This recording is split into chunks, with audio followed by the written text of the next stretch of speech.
That's it. We are live. Today is Friday, the 9th of August, 2018. We're waiting for the other people to join us, but so far on the panel is Astral Thief, Patricia, and we have Joe Hill. So hello there, guys. Hey, everybody. Hello. And hi, Joe. Welcome. Thank you. Good to meet you guys. Welcome, Joe.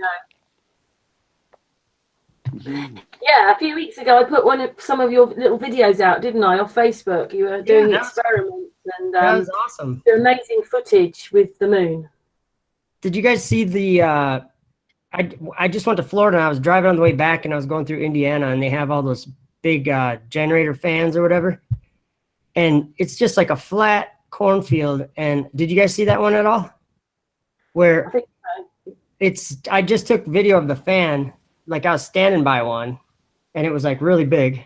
And then the ones that were far away, it's like you can compare it with being on the ocean, looking at a ship sailing away from you. It's not going on any curve. It's just getting smaller as it goes away from you.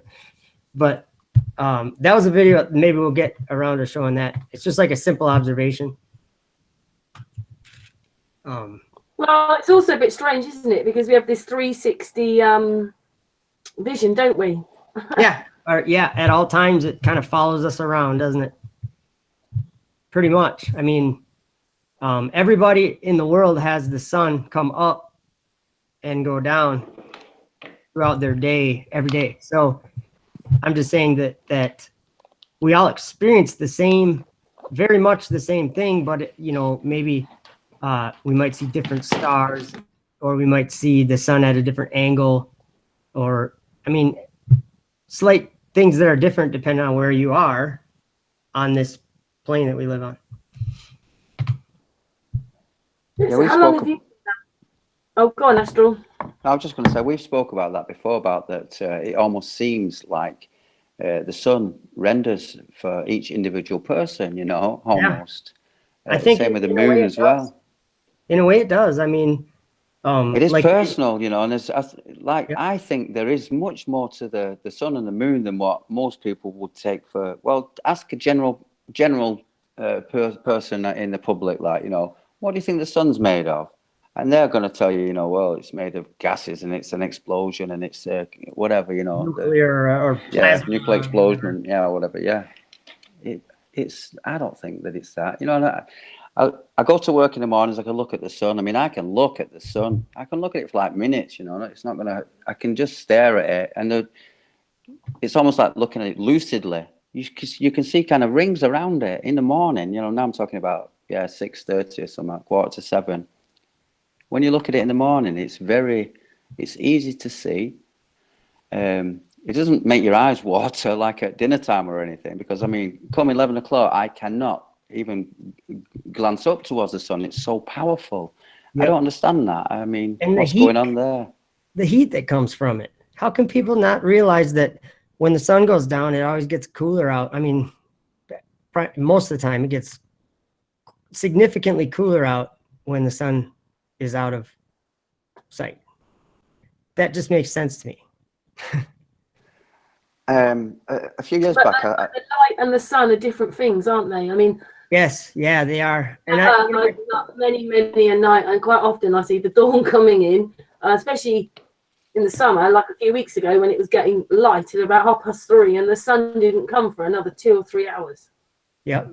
I'm getting another video ready of, since we're talking about the heat from the sun, or whether it's gas or something like that. I filmed the eclipse from the solar eclipse from Nebraska last August, and I caught some kind of cool footage of it. And I think you put that in your video, I think, Karen, if I remember right. But I can show. I'm going to get that video ready too, just so we have some cool stuff to look at. Yeah, the I don't know what the sun is. It's definitely. I'd have to say something electrical anyway, and it's. I think so. Electrical playing with the moon, definitely, because their paths are so interlinked. It's one's following the other. I'm not an expert on any of this by any chance.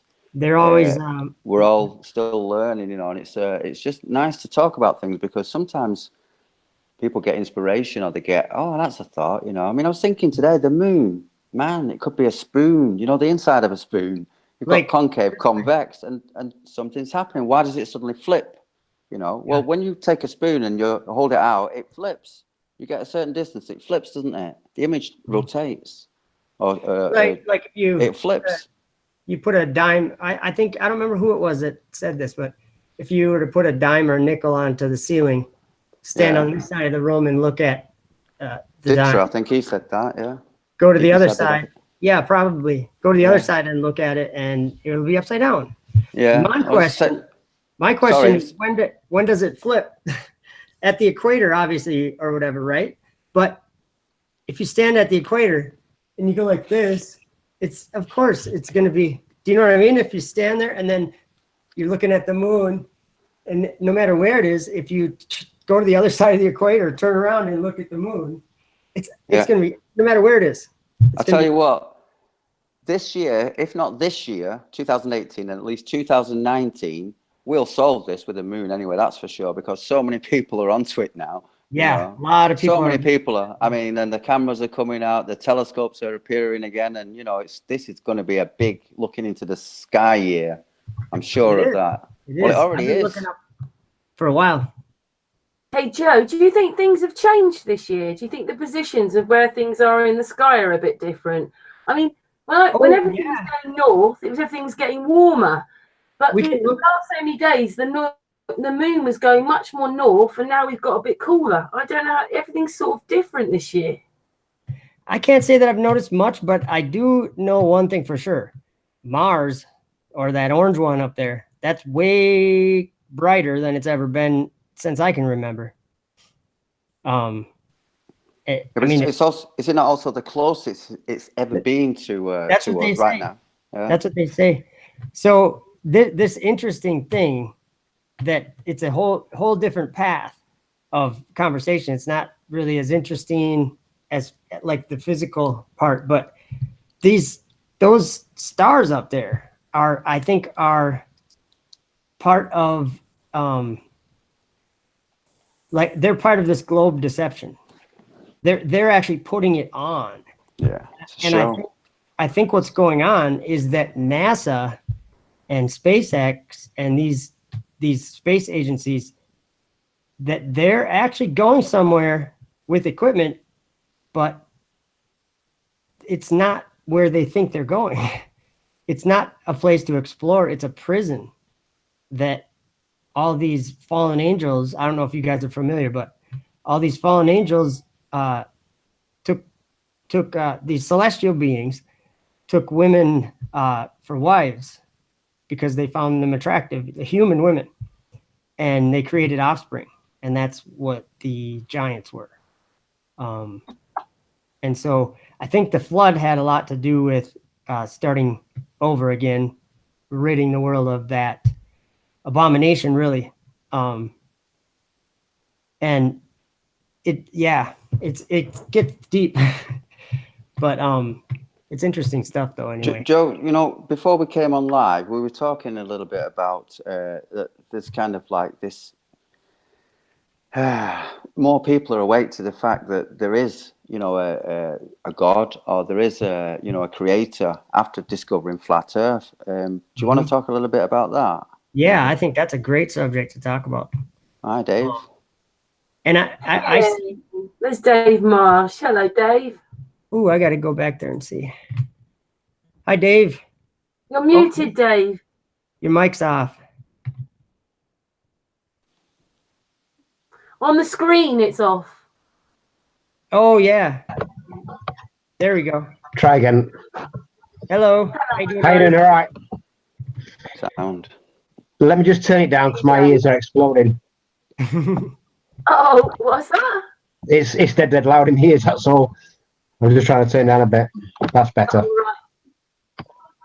Good to see you, Dave. Yeah, nice to see you, Karen. Are you okay? I'm good, thank you. We're on here so far with Joe Hill. Do you know Joe Hill at all on Facebook? I think I've got him on Facebook. I don't know him personally. I don't think we've talked before. I may have done, but I can't recall it. Yeah, Dave, there's a lot of Joe, names. Dave does his own experiments as well. He's done the moon race. And he's now been sort of doing the sun race, haven't you? But Dave's I'll got tell, he's got a channel here, or I mean, yeah, he's got a channel here on YouTube. Yeah, it's in the description of this post for this hangout. Okay, I'm gonna have to sub to that. Yeah, but check it out. I'll tell you what, Dave, Sure. you've not seen anything like what you're going to see tonight. Then what Joe showed us before, it's absolutely amazing. His footage, honestly, man, you'll be blown away. Should we do that? Arcturus, Joe, right?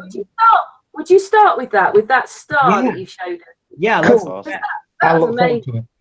I just have to make sure that I do this right, and I think I remember. Let's see here. I I'll got just it right take here. it off. I'll just put it on Astral a minute while you do it, just in case. I was just Oh, the going to cameras say, can you play it slowly to begin with? You know, Yeah, so I'll that put we it can- on. Whoops. You guys have which one are you seeing?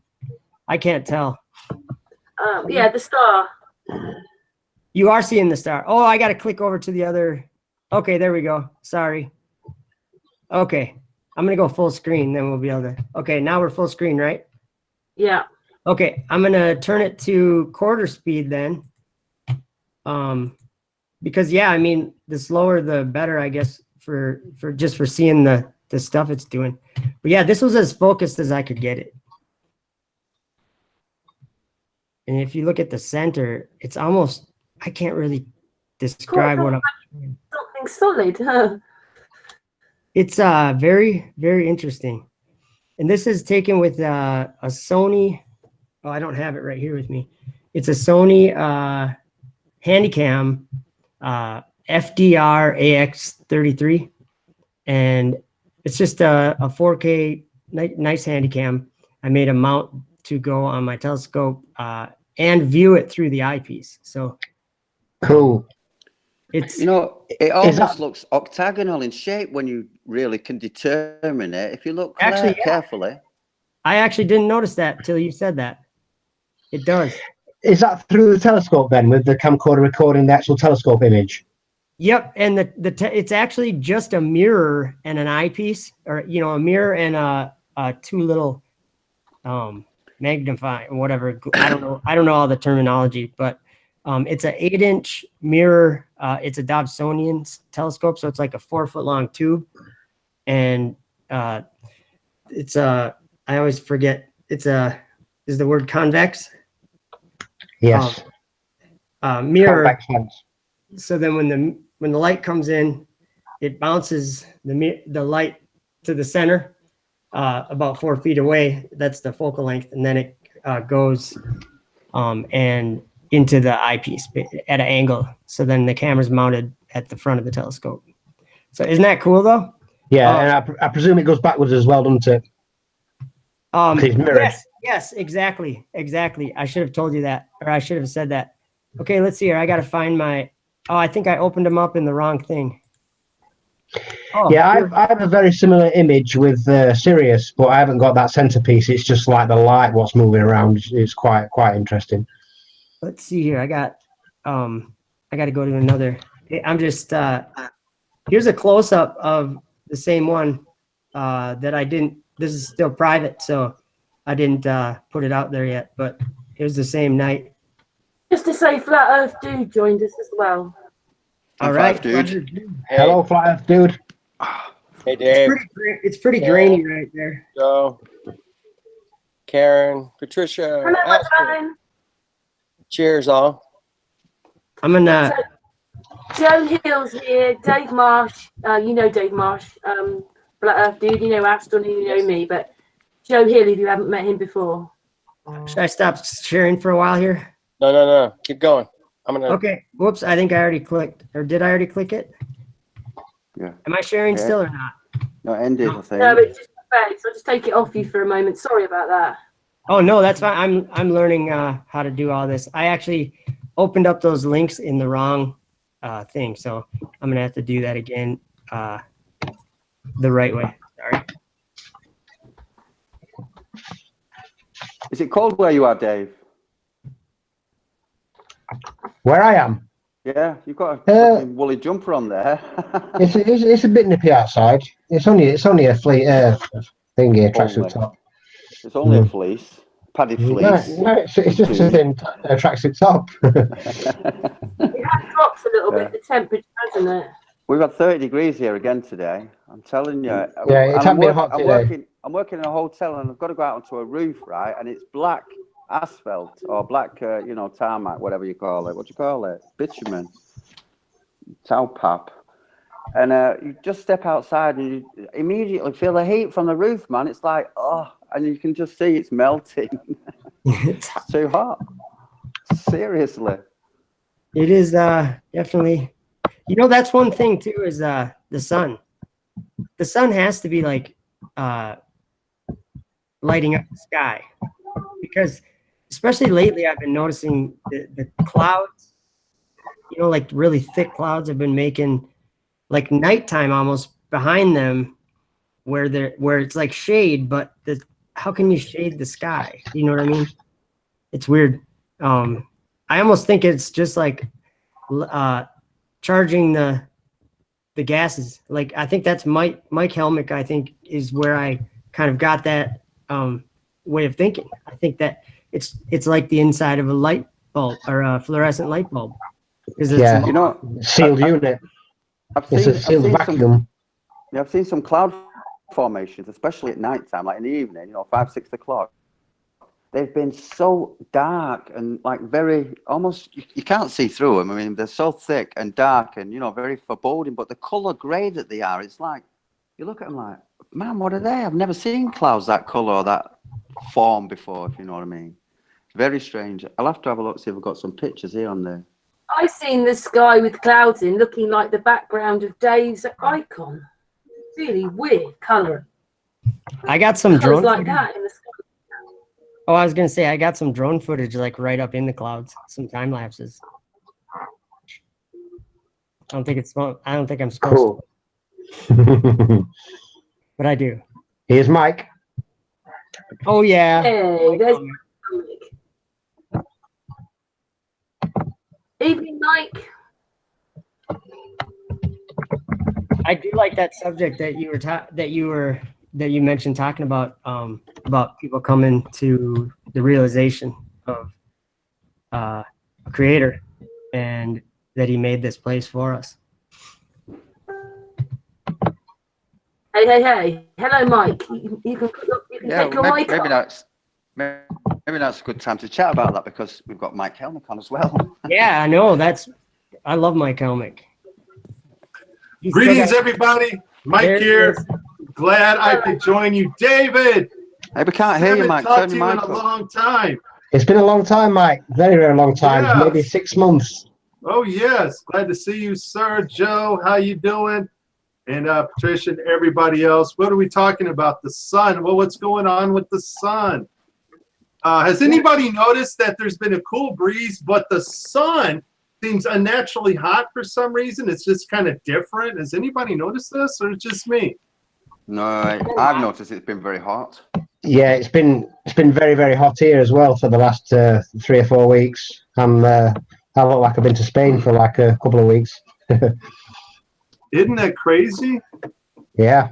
But you know what? All this is caused, our magnetic field is in a sorry shape. It's in sorry shape. I was listening to Patricia's Hang Out with the Ladies Night Out. I was listening to Cammie talking about how, electromagnetism might explain some of our earthquakes and some of our volcanoes. Maybe it's not all ground related. And it's not. It's not. That deal with Hawaii, completely a magnetic anomaly. Now, they tried to say it was because of the holes in the ground and fracking. But you know what? The news media did not show the government's magnetic field and that anomaly that was hovering over Hawaii. They didn't show that. They cover this up. Then they said, well, it flipped the compasses around. Yeah, of course it did. But it had nothing to do with the lodestones and stuff or with the crap you said you found in the ground. It was above. And we're going to see more and more of these anomalies in our future. And yes, the weather is going to get crazy. Yes, I agree. What? Like I say, it's been really strange here because, like I say, normally we've got like a couple of warm days, then it's like raining for the next like 2 weeks. But we've hardly seen any rain and seen lots of sunshine. But there's been a hell of a lot of chemtrails as well, and I mean a hell of a lot. Like I say, it's been constant. You know what I mean? We should have crystal clear blue skies, and it's just been milky but really, really hot. So, Dave, have you ever done any research into Agenda 21? That's what it used to be called, but now it's called Agenda 20. Is it 2030 or 2040? Whatever. I did read a book once on it. Agenda 21 is like it's a proper real thing. I mean, I can go here to the government and get all sorts of documentation on it and that what they're planning to do, and they've already been doing it for like God knows how long, you know. Yeah, United Nations Agenda 21. Getting us into little prisons, you know, before we know it. I mean, we're not going to be able to be living out in the countryside and what have you. It's all going to be in towns, and all the towns are going to be, you know, linked together and what have you. And yeah, I mean, I don't want to go on about it. It's depressing. Yeah, I think the book I've got is called The Mask of the Green Death, Agenda 21. I have to dig it out somewhere. I've seen it somewhere, but I have to have a look for that, actually. Things are a little bit up in the air at the moment. Oh, can I just say something? Just a bit like what Mike was saying about how hot it is. They're telling us all these temperatures, but like it's been 27, 28, 29 degrees at night in the UK without the sun, in the dark. It's been really warm. We just don't you get odd evenings like that, but we've had weeks of it like that. And like, it's so hot. It feels like we're being microwaved. I don't know. The sun is like, it's just I don't know, all the leaves are burnt in the garden. We just don't get that. Burnt leaves. It's half like winter here. Because the trees have dropped so many leaves. What if it was going out and it was like giving one last before it goes out? Never know. I'm just saying. Oh, that's nice and positive then. It's bad over here. I'm in Denmark. It's bad over here. They've had on the news tonight that the farmers need aid now because they're losing millions because of this drought. You know, their crops are not producing. They're not growing like they should do. I mean, obviously, there's not been any rain. Just had a bit of a shower now, actually, thunderstorm. But yeah, that's soon gone. And it's, you know, before you know it, it's 25, 30 degrees again. Yeah, they've got problems here with the rain, man. We haven't had any rain, and we're going on from April now that we've had hot weather, you know, which is incredible, really. Astru's supposed to be a lot more north than me, and yet his weather is even better than ours. Okay, yes, so it's very strange. Go on, Mike. What's going on here?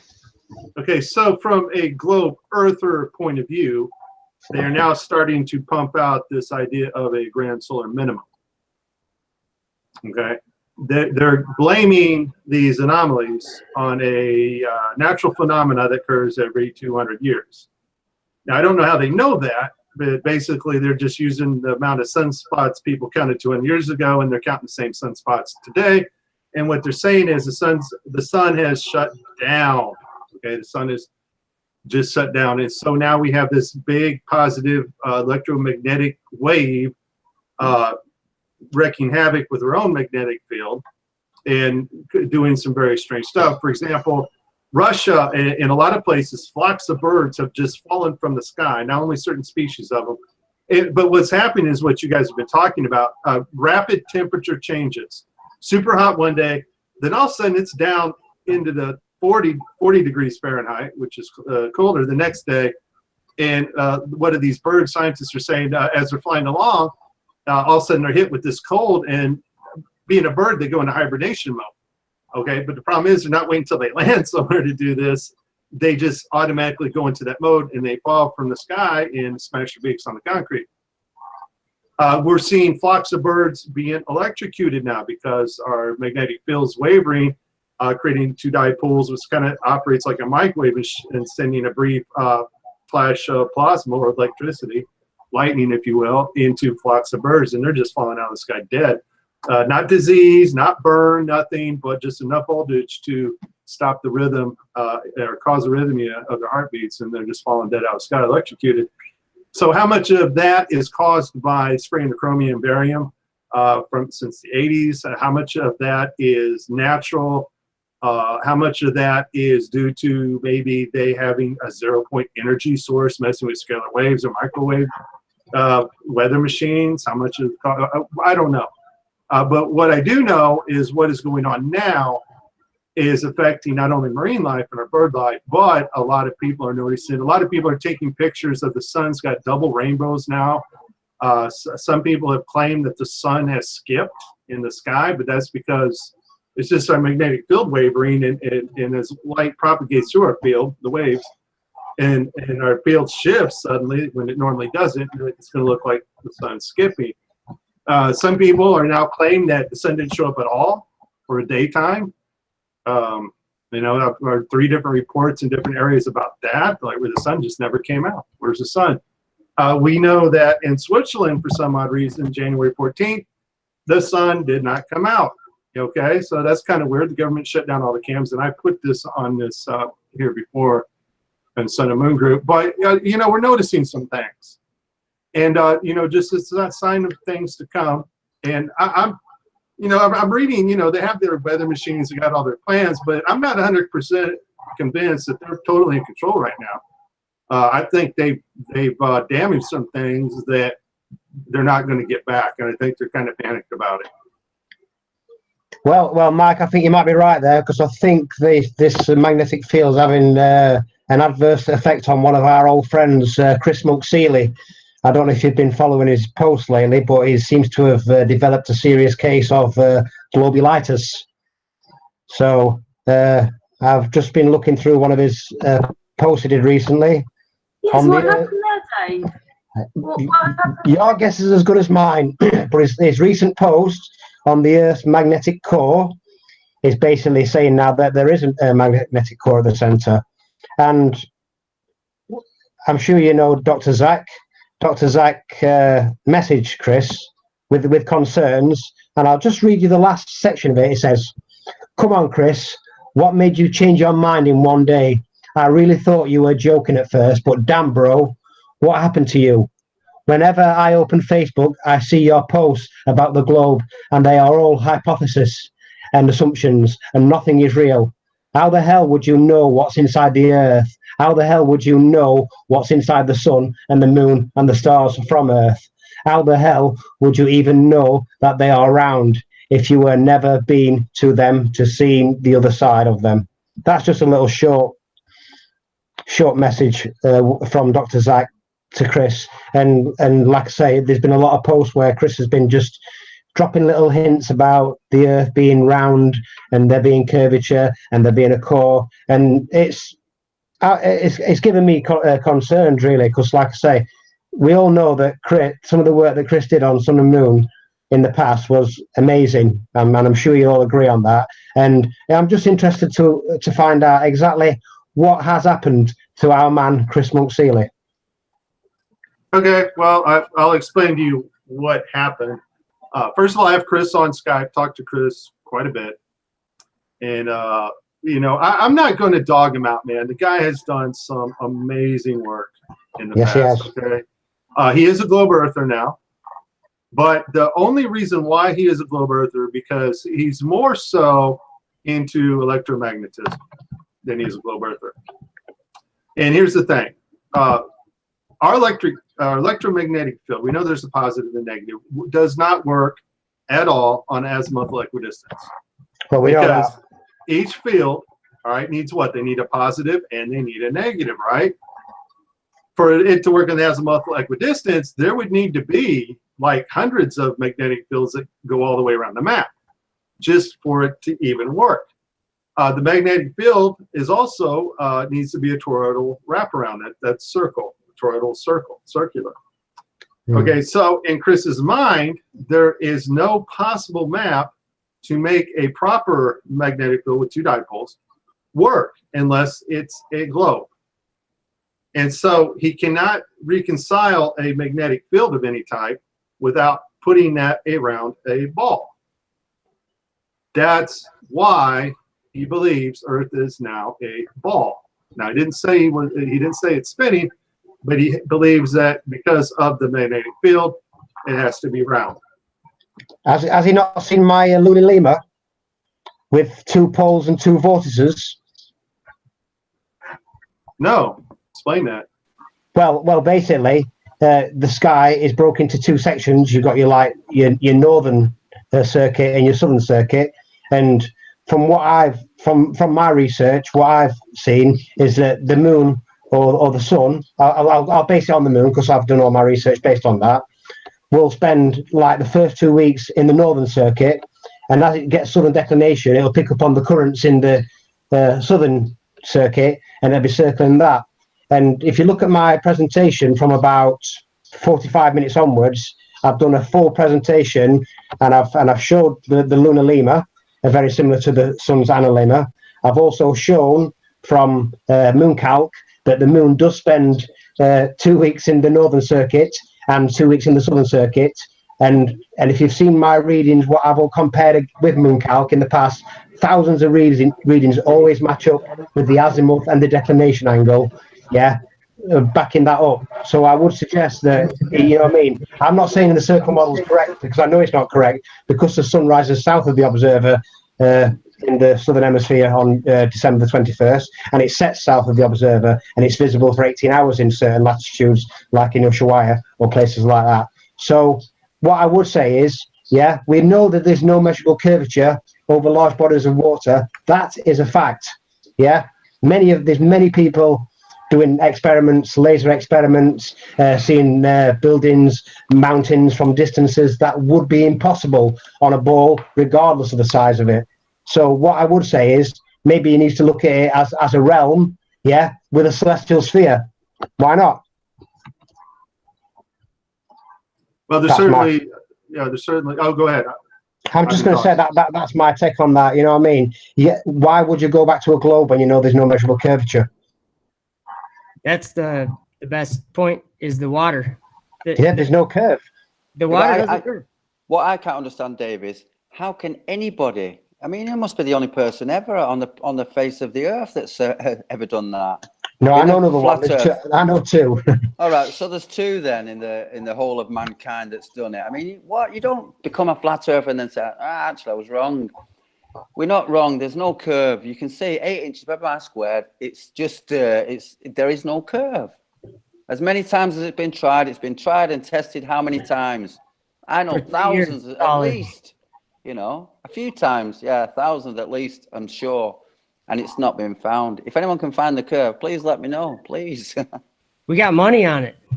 Yeah, well, the book makers won't take the bets, will they? If you go to bookies and try to place a bet and say, I want to bet that the earth is flat, they will not take your bet.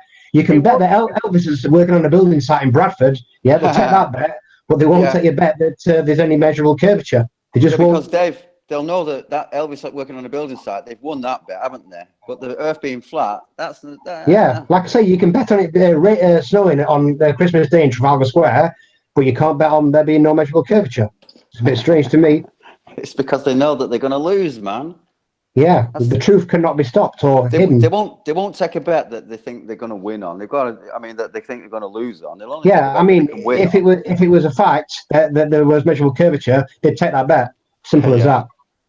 You know what's interesting is, if you're in the U.S. and you get in a jet and you take off and you fly to Australia and then you land, in your mind, before we were thinking clearly, in our mind, when we walked off of that jet, we were physically 180 degrees the opposite direction physically, you know, relative to where we took off. That's just unrealistic. That's like, where do you get that? It isn't anywhere.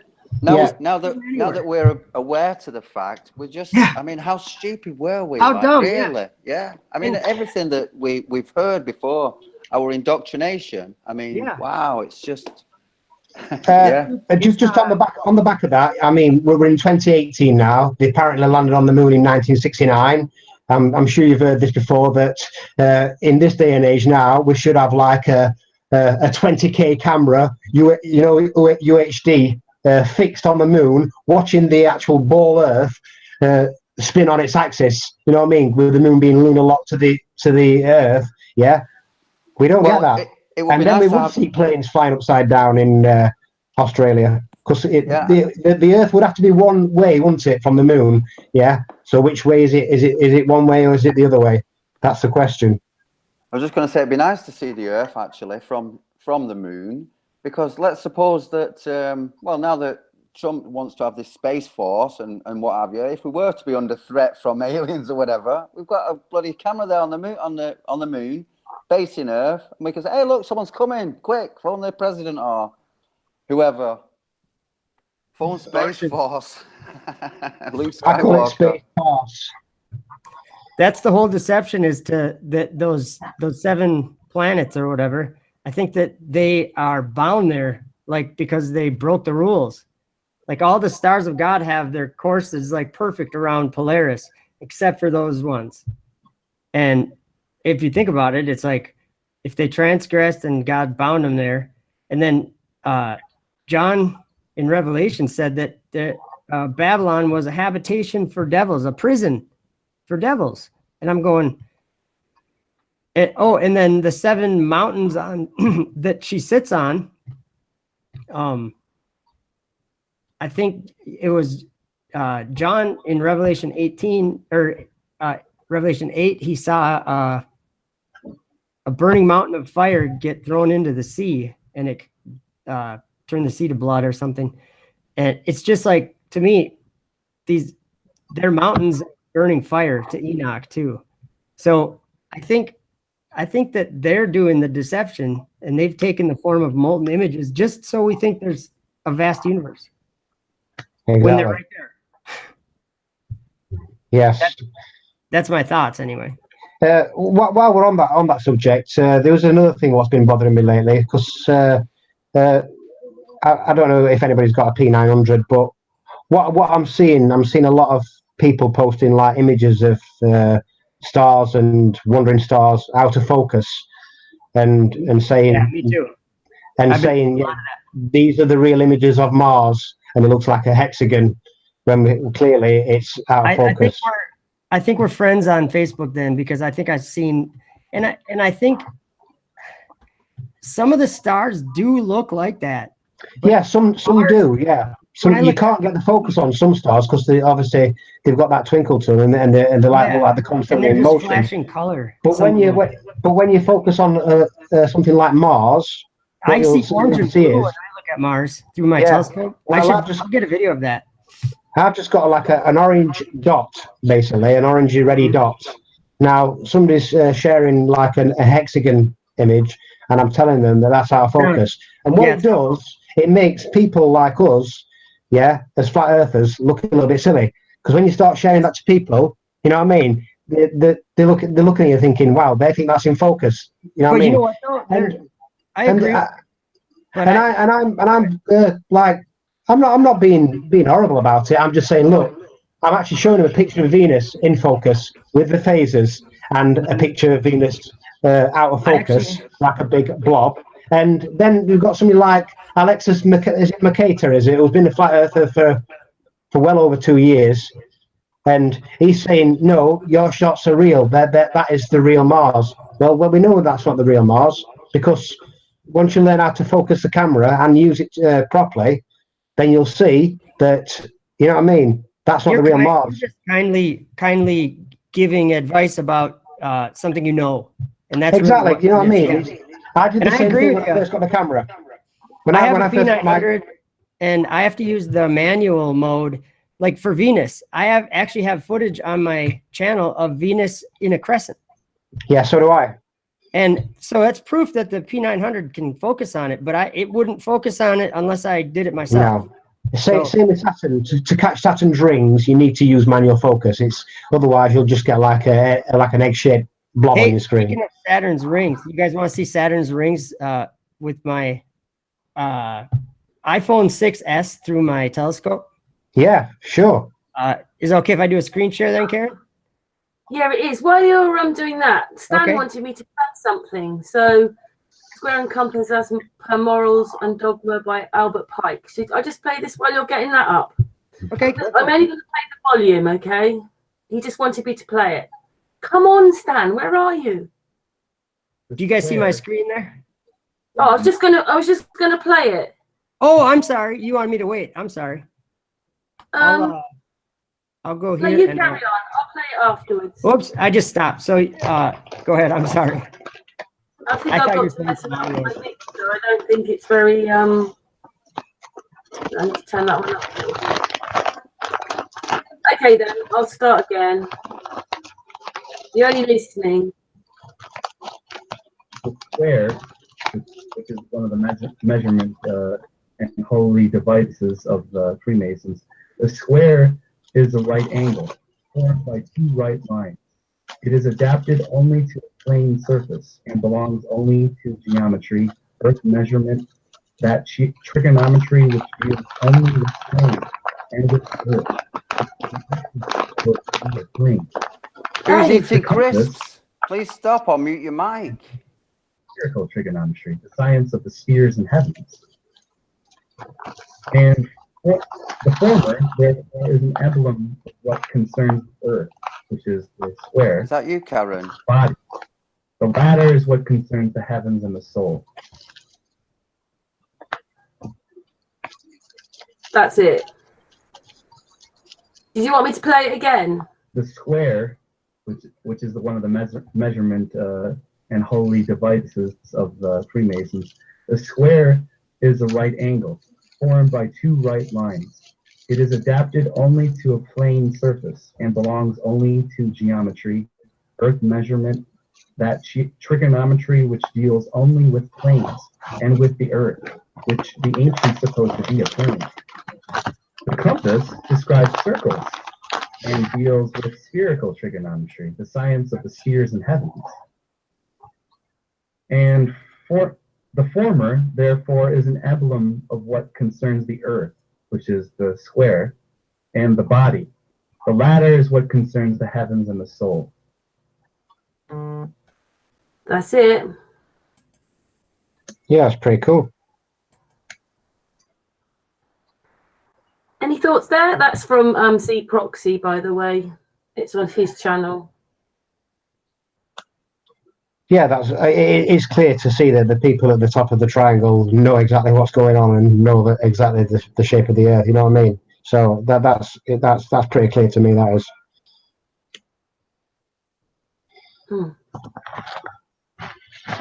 Thanks for that. I've played it, Stan. Sorry, Joe. Do you want to show us your bit? Sure. I had my mic mute. Okay. Should I screen share then? Yeah. Okay. Yeah, go ahead. I should have it set up here right away, I think. I just have to. I'm learning how to do this a little bit better. We want to look at my iPhone Saturn. Okay, full screen. Yeah, I couldn't believe that I got this with my iPhone. It kind of goes in and out of focus a little bit, but pretty good. And boy, I sure think differently about these things that I'm looking at through my telescope. Yeah, that's cool. That's Yeah, about the best footage I have of it. Yeah, I did get a good one of Saturn on the actual camera. So you guys want to see this is very interesting stuff to me. This stuff right here. Let me, whoops, this was like peeking out behind the solar eclipse. Whatever was going on there, that blackness, I don't think that's the moon. I really don't know. It could be like the moon passing in front of the sun, but I don't know. But you see that's just pretty neat, isn't it? Yeah, it's pretty cool. It's kind of, I think they call it, what do they call that? The solar corona or something. Yeah, that's it. It's like a diamond effect, isn't it? Yeah, and see how the exposure gets drowned out here, so it just kind of disappears. And I can hide this, but was I showing that the whole time? I was, wasn't I? See how you can clearly see the circle of it though? I mean, you can, underneath, you can almost see something else is going on there. Very, very interesting, if you ask me. This was August, what was it, 21st? I think that's what it was. Is that your own footage, is it? Yeah, that was my own footage. That was taken with a P900 also. This is, here's some decent footage of the moon. And it's not very good, I guess. But Oh, it's close. yeah, it's close for sure. Hey, is that a footprint there? And we're not looking Is at, that a footprint? Go back a bit. you know what? I actually have way better footage of the moon. Oh, let's see here. Okay, this was the one I was talking about. Windmills. Yeah. Make it a big screen there, please, Joe. Yeah, I will. And this is such a simple thing, a simple observation. And I'll just play the audio because I was just explaining, like, this is the same as what we see when we go to the ocean and we watch a ship sail away from us. You guys,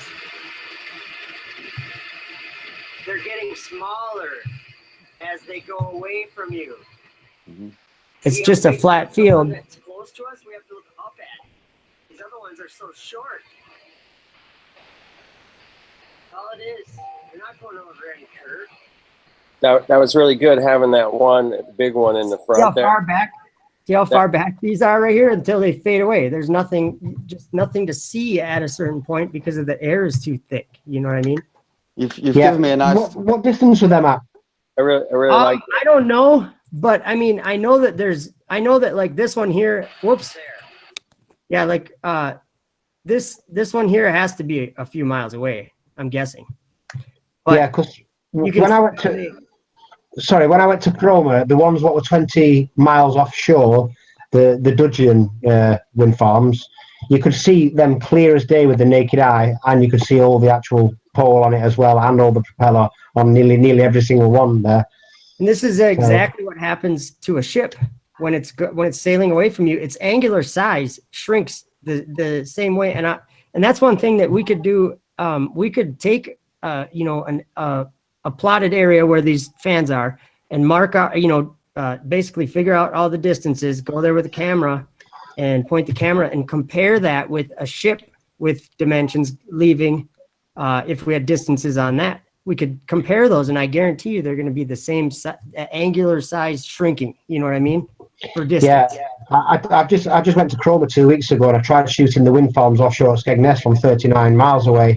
But apparently, they've stuck some wind farms right in the line of sight in between. Oh, really? Skegness and Cromer. They're 26 miles offshore, off the Norfolk coastline. So, I thought I was shooting the wind farms off Skegness, but it looks like I was actually shooting the ones what were actually off the 26 miles off the coast in Norfolk. I would have needed to go a little bit more westerly, but because it was late in the afternoon and the sun was heading northwest, they was fading and fading every minute, like, so we'd probably need to get there early in the morning when the sun, or midday when the sun's a bit further behind us, like, because facing that direction, you get a lot of refraction, like, and we basically just watched them disappear in front of our very eyes in like 5 minutes. You know what I mean? When that sun came over and heading towards the northwest. You've given me a little idea, actually. Sorry. Can I just say that idea actually there, Joe, with those windmills. Can I speak? Can I just say Paul on the planes joined us? Hey, Paul. Should I stop? Paul. I'm just searching for a video. Joe. Joe. Yes. I want you to go back. To Paul for just a moment then while you're doing that. Joe, I want you to go back, show everybody the fire coming off the sun. I'm going to show your photo electromagnetically because I had your video. That's right. I want everybody to see this and notice something. Where was that? I got to get to. Oops, was I there? I was there, wasn't I? I'll come back to you in a minute, Paul. Sorry, I'm trying to figure this out. I should be here. Okay, was it? I don't remember where it was now. I'll probably have to. Oh, there we were. All right, so I want you to stop it where we see that big old fireball. Okay. It'll come into focus or like kind of. There we go. Right about there. Stop. Yep. Just pause it. I want everybody to look at this. This is plasma, electromagnetic plasma. Yeah. You see the detail in that plasma. You see the specular highlights of it. You see the shape of it. Very detailed. Okay, so how is that 93 million miles away? Can't be. I'm just gonna play it a little bit till it gets even better. Good point. Very good point. That's pretty clear right there. Yeah, and you know what, Mike? How is that? 93 million miles away. Think about it, people. It can't be. You know Yeah, what else? it's not Think 93 million miles away from that shadow, is it? It's not even. That's like not even. It's 93 miles. Yeah, so it's more I would say God. more like 93 yards. miles. Now think about this. Look at the detail. Think of the speed that the sun would have to be moving above the earth, right? And how is that flame? Because if you go from to the eclipse videos, I've looked at them and studied them. I've gone from Oregon all the way across, and this flame here, or whatever you call it, this shape is there in everybody's video. I don't think anybody got as close up with the video as I did, but the same shape is in the same kind of positions, like on the clock, throughout the whole eclipse in all the videos. So what I'm saying is that's in another world. It's a celestial thing, and yes, it puts heat out on the earth that's physical, and it puts light out on the earth that's physical, but it is a celestial thing in a celestial place. Yeah, but maybe it's just reacting with the noble gases in our atmosphere. You know what I mean? Yeah. That's probably what's happening. Yep, I agree. In fact, more so what's happening. I would have thought. I'll just play it. I'm under the suggestion that it's like what you say, it reacts with noble gases, but also that when it gets closer to Earth, it's forming some sort of an electromagnetic, some sort of reaction. We're having a reaction. The closer it becomes to Earth, because man, that sun just gets so hot. Do you think it's a coincidence that they call the Earth because it probably is the Earth, if you know what I mean? So you've got the electrical activity up there, and that is actually probably conducting the Earth. Yeah, and you've got the salt water, which is also essential for like batteries and things, isn't it? So how do I stop screen sharing? One big power plant, aren't we? Well, as soon as you stop screen sharing, I'm going to show Joe's eclipse electromagnetically. Whoops! How do I? Oh, I stopped there, huh? I hope I stopped. Can I just say that Stan Smith joined us as well now? Stan! Hello. Someone's really been around there. You hear me all right? Hello. Yes. We can hear you okay, my darling. How are you? Yeah, good, thanks. Hey, Stan. All right. How are you all? Well? You look well. Sorry, is that Dave moving around? Someone's moving around. I hear that. Yeah, Dave, I think it's you. You have to mute when you're moving around. It's probably Dave Marsh. He's so noisy, isn't he? Coming from Astral. He is. Does everybody see this? I'm sharing. Yes, can see it. Yeah, yeah, that Can looks. I pull up that video, Mike? This is up at Joe's. This is no, that's fine, Joe. Okay. This is Joe's eclipse. He sent me his raw data. Notice there is no light around the center of this thing where there should be sunlight. Notice that. This is a magnetic anomaly. The whole eclipse was magnetic. What we had is two projected lights of two different polarized fields canceling each other out. And there's a lot of other things about the eclipse that we can't explain, such as those little tiny bubbles that were everywhere. And we've seen some of those bubbles in the 2016 eclipse. In fact, we've seen those bubbles in eclipses even in the 90s. And we don't know what those are either, but this is his eclipse, completely electromagnetic. Isn't that cool? Awesome. I was just wondering, did anyone photograph or film any of the, the movements that we see through the leaves on the ground? The reflections, the those little half balls. Yeah. I think I did. I did. So, I might have something. I gotta go back and look. But I think I remember looking at the leaves on the ground, and videotaping it.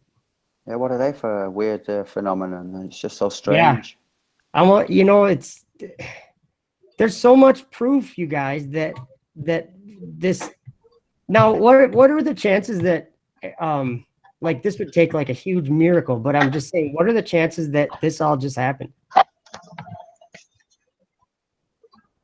Do you know what I mean? Like, not that we were looking before, but what if we became like, if God did this and we became awake to these truths, and we could see better all of a sudden, some of us, and then here we are. I don't know. Okay, now so we're back to like where we started earlier, aren't we? Where we were saying like it is kind of a completion that when we started, I'm talking about myself now. I wasn't a non-believer in like God. I was not much belief in that, you know. Not sure. This was like when I was. Let me start again. When I was younger, I was religious. You know, it was forced upon us. We went to church and stuff, and we read the Bible. But as I grew older, obviously my teen years and that, I didn't really care much about churches and things. And of course, I was thinking other things. Now that I'm older, I discovered the flat earth and all of everything else that goes along with it. Of course, there has to be a creator because we just didn't pop out of thin air, did we? So, yeah, we get back to the spirituality of things. And like you were saying before, Joe, there must be some sort of why are we all waking up at the same time? Like, you know, there must be some sort of a little push from a higher power saying, hey, guys, wake up. There is. It's written about, like Isaiah the prophet was probably the most specific who wrote about it. And he called it former things. He said, who among them will declare this and show us former things? And then it says, let them bring forth their witnesses. And God said it's his sons and daughters. He'll say to the north, give up, and to the south, keep not back my daughters and sons or whatever. And they'll spring forth from every country, and they will, I'm trying to remember. He will bring the blind by a way that they knew not, and he will lead them in paths that they have not known, and he will make crooked things straight for them and make darkness light for them, and he won't forsake them. That's what he's going to do to them. And I think we're them. I mean, the things that are happening are divine things. I like the best example is I didn't go 38 years of my life in a way that I consider to be blind. I just didn't. This is something extra over what our human comprehension allows or has allowed. And I think that's very important, because if we realize that everyone in the world was deceived, including us,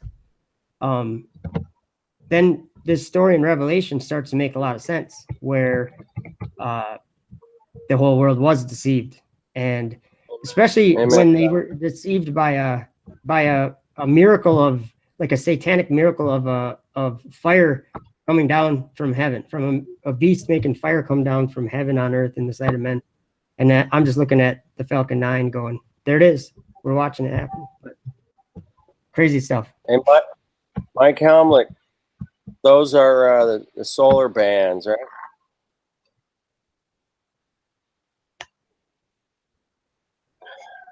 I think he's gone.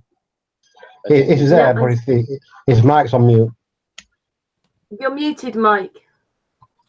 Yeah. Does anybody see my screen? Yeah, I was talking about the bands. Yes. The solar band. Yes, electromagnetic waves, and you see the dark where everything was a void of light where there should have been sunlight. Does everybody see a screen that I'm looking at with pictures of half circles in the air? Yes. Yeah. Okay, this was taken on the day of the eclipse. This is from those bubbles we were talking about, refracted wave frequencies through these bubbles. Now, we can't see the bubbles from this angle. And somebody asked about those shadows. Everybody see this picture here? Yeah. With the leaves. Okay, they claim this was from the leaves. That is a bunch of crap. That's the eclipse. This is the eclipse. That was from the leaves. Those are projections of the eclipse, like millions. Exactly. Look down when the eclipse is next time. Look down, you know, and film the ground, because it's always been. Yeah, everybody's looking up. Okay, let me show you these guys, because somebody took a high altitude balloon on eclipse day, and these got in his way. Are you guys ready for this? This is what was above on eclipse day. Look at all these little bubbles. Could I play some music or something? Everybody see the bubbles? We're still looking at the ground here. I am. Okay, maybe it's got a switch. Still looking at the ground. Can we just after this talk to Paul on the plane, because yes. Hi, Paul on the plane. Of He's course. at the conference and he's chimed in with us. Hey, he was late, man, so he has to wait. Yes, I'll see you in the conference chat. Because Just watching right now. Is that what he's doing? Because he's at the conference. I'm so sorry. I just. he's not at the conference. He's watching it live, the live stream. Knocking he's quiet because his mic is muted. I'm just kidding. He is. Okay, now can you guys see the bubbles? Now we got 78,000 feet. That's what was up there. Same thing. That was causing the little half-shaped patterns or shadows. That was causing a lot of what people are picking up, these little half circles in the sky with their phones, Eclipse Day. I don't know what the bubbles are, guys. Totally 78,000 feet? 78,000 feet? How did we get to that number there? What was that? Oh, they were in an airplane. They were in an airplane. No, hot air balloon. Oh, it was a hot air balloon. Yeah, there was a balloon. Somebody sent a weather balloon up. Wow. Yep, 78,000 feet. They wanted to get pictures of the eclipse. This got in their way. All these little bubbles were everywhere. And this is what we were seeing being refracted back to us on the ground. As I said, what are they? No freaking clue. I don't know. Have they been looked at through different filters and stuff? You know, I mean. Well, mainstream science isn't going to do that for us. We know NASA was all over the place on the 21st of August. So, they're not going to tell us what they are. But we noticed them last year. We noticed them in 2016. I mean, we noticed the bubbles, Yeah. Bubbles in space, man. Yeah. And so what are they? I don't know, but they show up during the eclipse. And there's lots of them. Real bubbles in space. Yeah, real bubbles. Bubbles. If you want to see bubbles in space, look at Elon's car. Stan, do you have any idea what they could be? No, not a clue. I was just looking for a picture, because I've got a picture just like that, but there's literally hundreds of them on a sheet of paper. You get these kind of bubbles when you do arc welding, I think. I'm just trying to find the picture, but The little bubbles that come out of the rods when you're arc welding. I don't know. Just a thought. All right, Paul. What do you got? You're at the conference? Sorry, he's on a conference call. That's what he was saying. So Okay. just his background. So while we're waiting on Paul, I would like to use this episode to say farewell to Fake X. Bye-bye. Bye. See Are they you, going? Fake X. Adios. Why? Have they packed in? See you later. Fake X is going to be done. Watch what happens. I put the link in the description, folks. I'm going to have to check that out. New York Post. This is the New York Post, man. I don't know how this article got through. Something about Elon Musk being a fake or something. Was it? Elon Musk. I didn't read it. Fraud. I see you guys total fraud. Space Force? Can I talk about Space Force just for half a second? Because this is something that's huge. Trump made his big announcement that he was going to do Space Force whenever. And what he was really saying was he was giving the NASA facilities and even budget to the private sector because they're doing so much better in space with their rockets. And then Trump's even saying, yeah, they do like those rockets, don't they? I don't get it. But the Space Force is like a bad thing, I think. I think it's a really bad thing that's in the Bible. Maybe it's militarizing NASA. Well, here's the thing: is that NASA doesn't even go to space. The only way NASA we know that is because they have to buy tickets from Russia to ride on the Russian Soyuz. So I don't know how they're going to dominate space. They're going to have to hitch a ride before they dominate space. Then once they get up there, then maybe they can dominate from there or something. Well, I don't even think they go to space anyway, personally. You know what I mean? No, I know. I'm saying on their books. On their books, even. Yeah. Even them Soyuz don't look like they go to space. They look like it's like a 1970 launch when you watch a launch, don't you? It doesn't look like a brand new, fully HD launch with 20 cameras fitted to the rocket. I think they're trying to mimic what human beings would do if they could get in a rocket and launch. That's what and they somehow from a planet. Yeah, and they do it with CGI, and the world slurps it up. Has Space Force, has Trump given us what Space Force is going to be? USOs. Well, he said it with his own words. I'm just saying he said, this is a quote. He said, we're giving you, and he was talking to the private sector like SpaceX and these private companies or whatever they're sold to us as private. He said, we're giving you a platform the likes of which nobody has ever been given before. That's exactly Trump's word for word quote. We'll have to get in touch with Mad Mike then and Horace Sheep, won't we? And we can see if we can fake a little bit ourselves and get some cash for it. Yeah, no kidding. I mean, all if we gotta NASA do can is do just it, Yeah. bloody do it. we have to have money first and be like, yeah, we're rich. We're gonna do some rockets. Hey, same shit, different dog. That's all it is. Yeah. Isn't it? We can get good with Photoshop and After Horace doing Effects. doing a good job, man. Look at conspiracy music guru Alex. His green screen and his ISS. That's awesome, man. Yeah, so we could do it too. Get some money. Okay, so right now, listen to this. Tesla is bleeding money. Okay, the market is down $200 billion for Elon Musk. Tesla is bleeding $500,000 an hour. $500,000 an hour. Okay. The article goes on to say about Fake X. Nothing has succeeded in Fake X. This is what the article says. All the rockets have crashed. Well, of course they crashed because they're not going to space.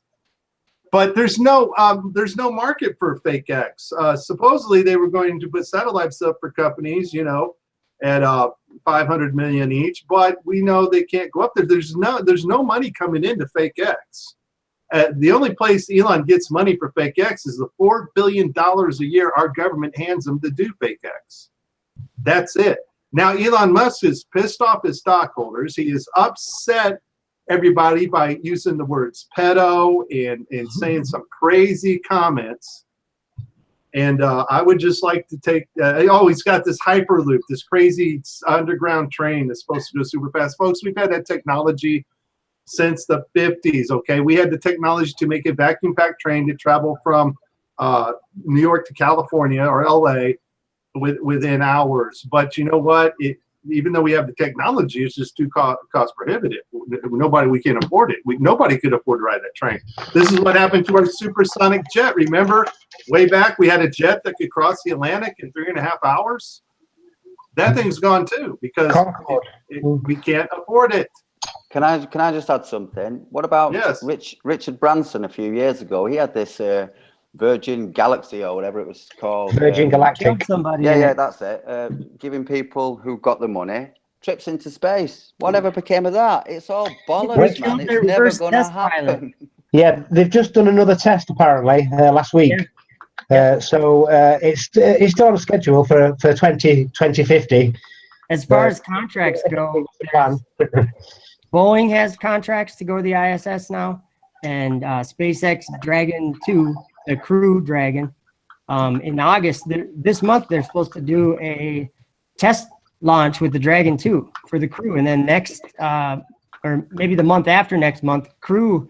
They've already announced the Crew for the Boeing and the Dragon, or I don't know what the Boeing one is called, but yeah, well, it doesn't take an idiot to see what they're doing. They're up in the ante and trying to make it like that space is still a real thing, Yeah, they're just trying to make it so God isn't up there. Really, just keep your eye on it because Virgin Galactic now have also opened another sector called Virgin Orbit, and what they're going to be doing, they're going to be launching satellites from Boeing 747s. So keep your eyes on that. They're not. Hey, we know they're not. Never going to do that. Never. Hey, you guys know. Years. I'm sorry to say, as long as I have a hole in my butt, it will not happen. All right. Well, I just wanted to take this moment of silence, say goodbye to Elon Musk and Fake X. Money-wise, he cannot be sustained. All right. Rockets do not land vertically. I'll clap for that. It's been that way time for SpaceX. Hey, real quick. NASA burns through 52 million a day, right? Yep. Divided by 24 hours, it's $2.16666.7 million Makes sense. an hour. I've got something interesting about An hour. 666 that I found. I was looking at the Iridium constellation satellites that SpaceX is launching. They have one more launch to have the whole system working, the global system working. And what it is, they have 66 operational satellites in orbit, and they have them on 6 different planes of orbit, whatever that means. But I'm like, wow, what if that was like going to be used somehow for this, to this mark that people are going to have to get to buy and sell that's coming sometime. Who knows? Could be, Did you say it's 66 what? And it was on 6 different planes? They have 66 operational satellites orbiting the Earth, they say. Yeah. And they actually have 75. They have 9 extras in orbit that aren't operational. They're extras in case one of the satellites goes out, then they can replace it. So supposedly, and keep the whole system up. I think that it's like some kind of control system more than even just like communication. And I'm not saying that, I don't think that orbits are even real because I believe in a flat Earth. So it might get confusing what I'm saying if I'm telling you that I believe that there's actually devices that send data back and forth in the sky. That's something that I've started to believe, but it's not in the sky how NASA puts it, that it's in the sky. NASA is being tricked too. So if NASA launches something up into space, what they're doing, in my opinion, is they're handing off whatever they're putting up there into another world, a celestial world that's not anything our world, and it's not anything we can explore. And it's a deception, basically. It's a bunch of devils deceiving mankind by taking those forms, I think. But that's a whole big story, of course. Yeah, very, very big story. But hallelujah. Yeah, no kidding. Interestingly, just changing the subject, I managed to catch the ISS on my B700 2 weeks ago. Might be worth just showing you if you want me to show you. It's not the easiest thing to catch. I'm sure. I'm sure you'll agree. So I'll just share the screen, and what I'll do. Cool. Hopefully, I don't. It flies past at 17,500 miles an hour, doesn't it? That's the number they gave us. That's what they say. Hell, you must be pretty quick with your camera there, then, Dave. You have to be. It's very difficult. I've tried it at least 50 times, and it's right. You have to. Screen? Media player. Right. Good. So this is what I've managed to catch. It's not easy. Way more difficult than it looks. Yes, that's at full-time 60 optical zoom. I can show you mine. I actually have some good footage of it too. Can you slow it down, Dave? I've tried to. I can't slow it down on this because I haven't done anything with it. This is straight off the camera. No, but I mean your playback speed. I'm not sure. I've never tried with this. Well, I probably could, but I did try and like pause it at certain times, and.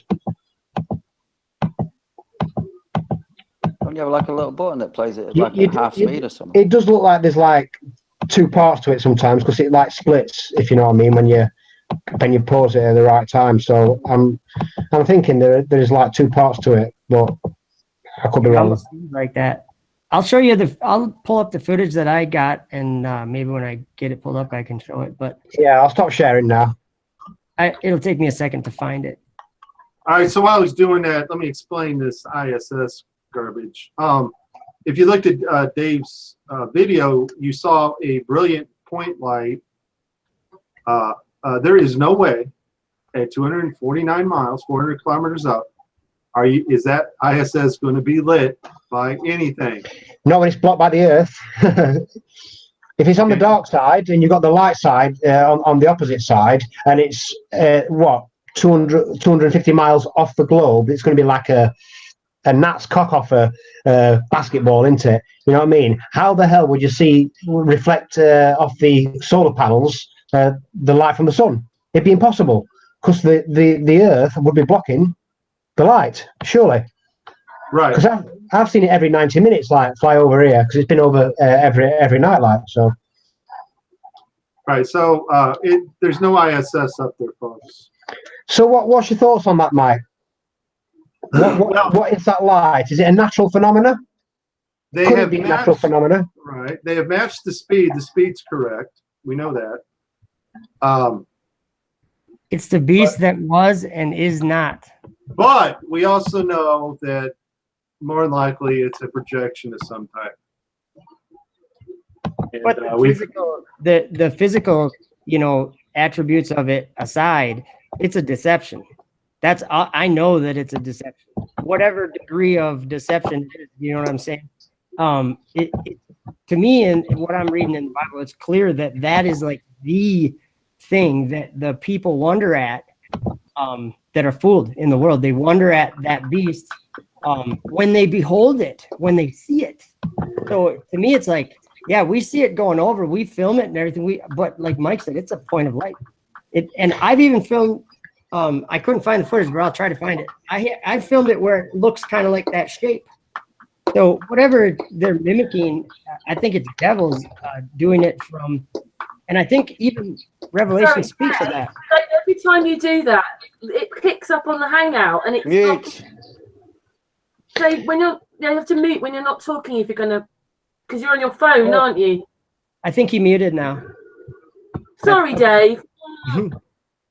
But yeah, I think it says something about 7 mountains are where the mystery Babylon sits. And what else was it? Oh, and then it's talking about that beast that was and is not. And it says, even he is the 8th and is of the 7. Well, I'm thinking like those 7 stars, and the ISS is the 8th and is of the 7 kings that are down here on Earth. The NASA, Roscosmos, ISRO, ESA, CSNA, and all the launch capable ones. There's 6 of them, and then now SpaceX. So there's 7 of them. 7 heads, 10 horns. SpaceX made 10 horns. What I find interesting as well, on Stellarium, whenever you zoom in on anything on Stellarium, whether it's a star or whether it's Saturn or anything, you always get the detail of it when you zoom right in on it. Yeah, you pause the ISS and zoom in on that, and it will always be a light. It will never show you the actual space station image on Stellarium. Yeah, they don't even call it the ISS on Stellarium. It's called some Russian name. So I can't remember the name of it. It begins with Z or something like that. But they won't show you why if you're zooming in on that light, eventually you would reach that image, and then they should see the actual image of the space station. But they don't, because they're always covering the backs. You know what I mean? There's always a point where they actually have to cover their backs, and that's a good point, that, because if you zoomed in and saw that, then that's what you'd expect to see in reality. But what we are seeing in reality is a light transit in the sky in a perfectly straight line. Hey, Stan, have you taken any pictures of the ISS space? Well, that thing.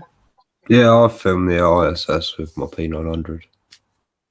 What did you get? What did you get? A light?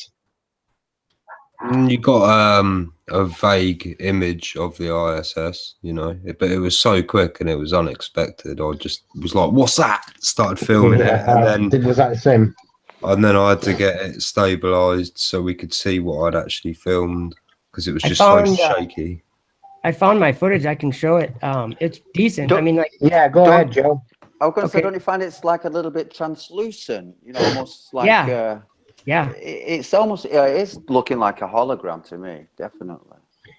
I wouldn't say. After you show this, I want to tell you something. After you show the video, I don't know if I can. For some reason, I'm not finding it. I just explained. Stan has a 360 camera.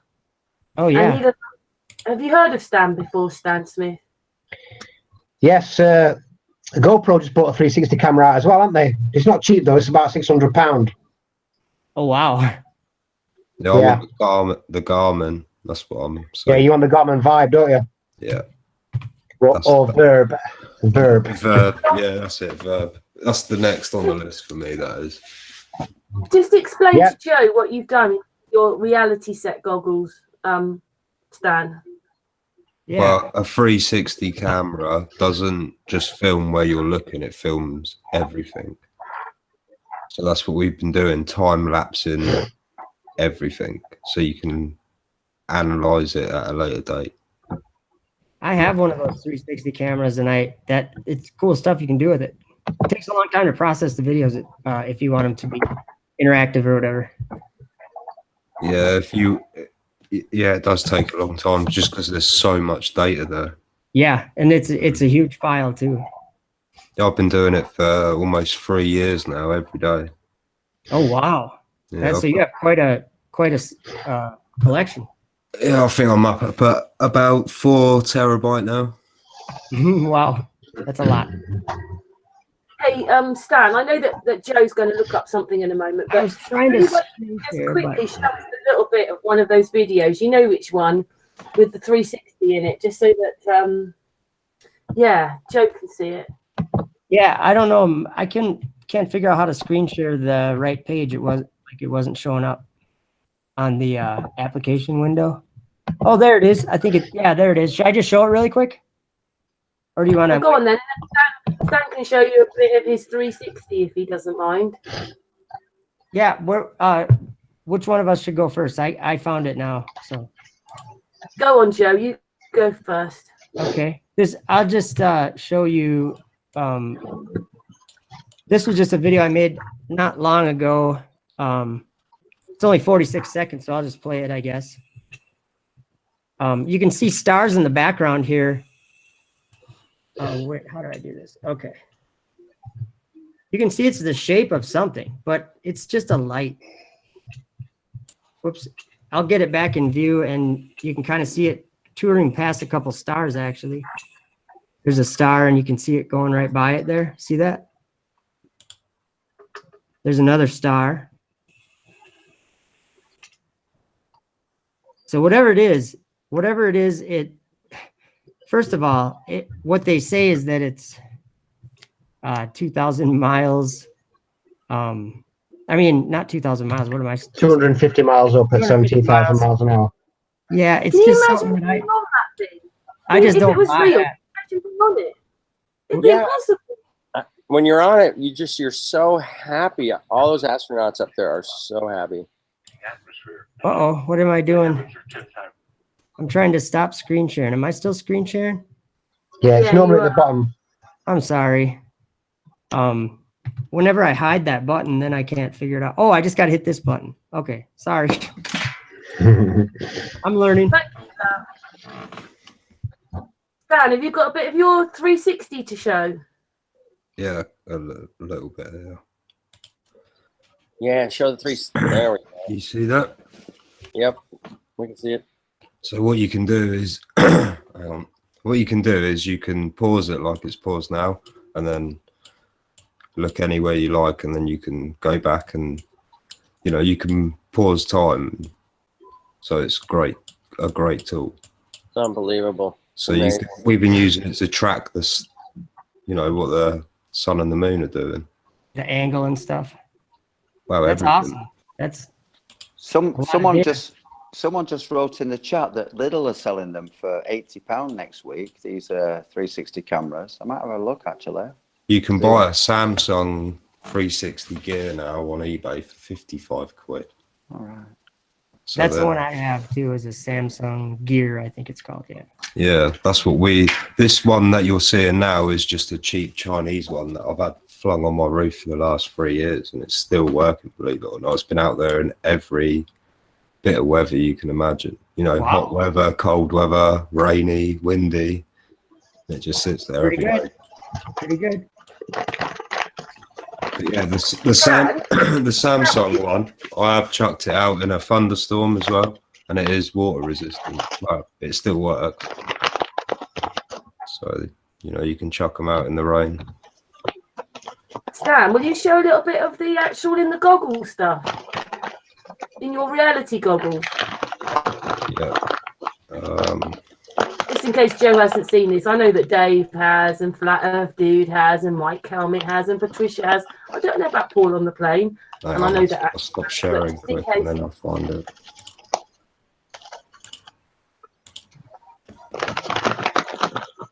To bear with me a sec. Computer's lagging okay. tonight. I don't know Very why. Can I just say, Joe, you gave me an idea before about those windmills. We have so many over here, you know, I mean, we have Vestas in this town where I live, and they make these big windmills. I see them all the time, man. And there's a place where I can go. It's a good view, and it's going to show exactly this perspective to it's going to show it to a T perfectly, you know, so I can do that at some point. Yeah, and then I have a video that I made. There was I don't remember who it was, but someone took a video of a ship sailing away, and they're claiming, yeah, watch it going down the curve. And how can you not see this not going down the curve or whatever? And I'm going, I don't see that. I see just a ship shrinking, literally just shrinking down to an eighth of the size that it was when the video started. Convergence. That's all it's doing. It's just converging away from and the problem too is that perspective. they're not willing to apply math to this, because we're talking about a 3 mile horizon if we're right above the water, right?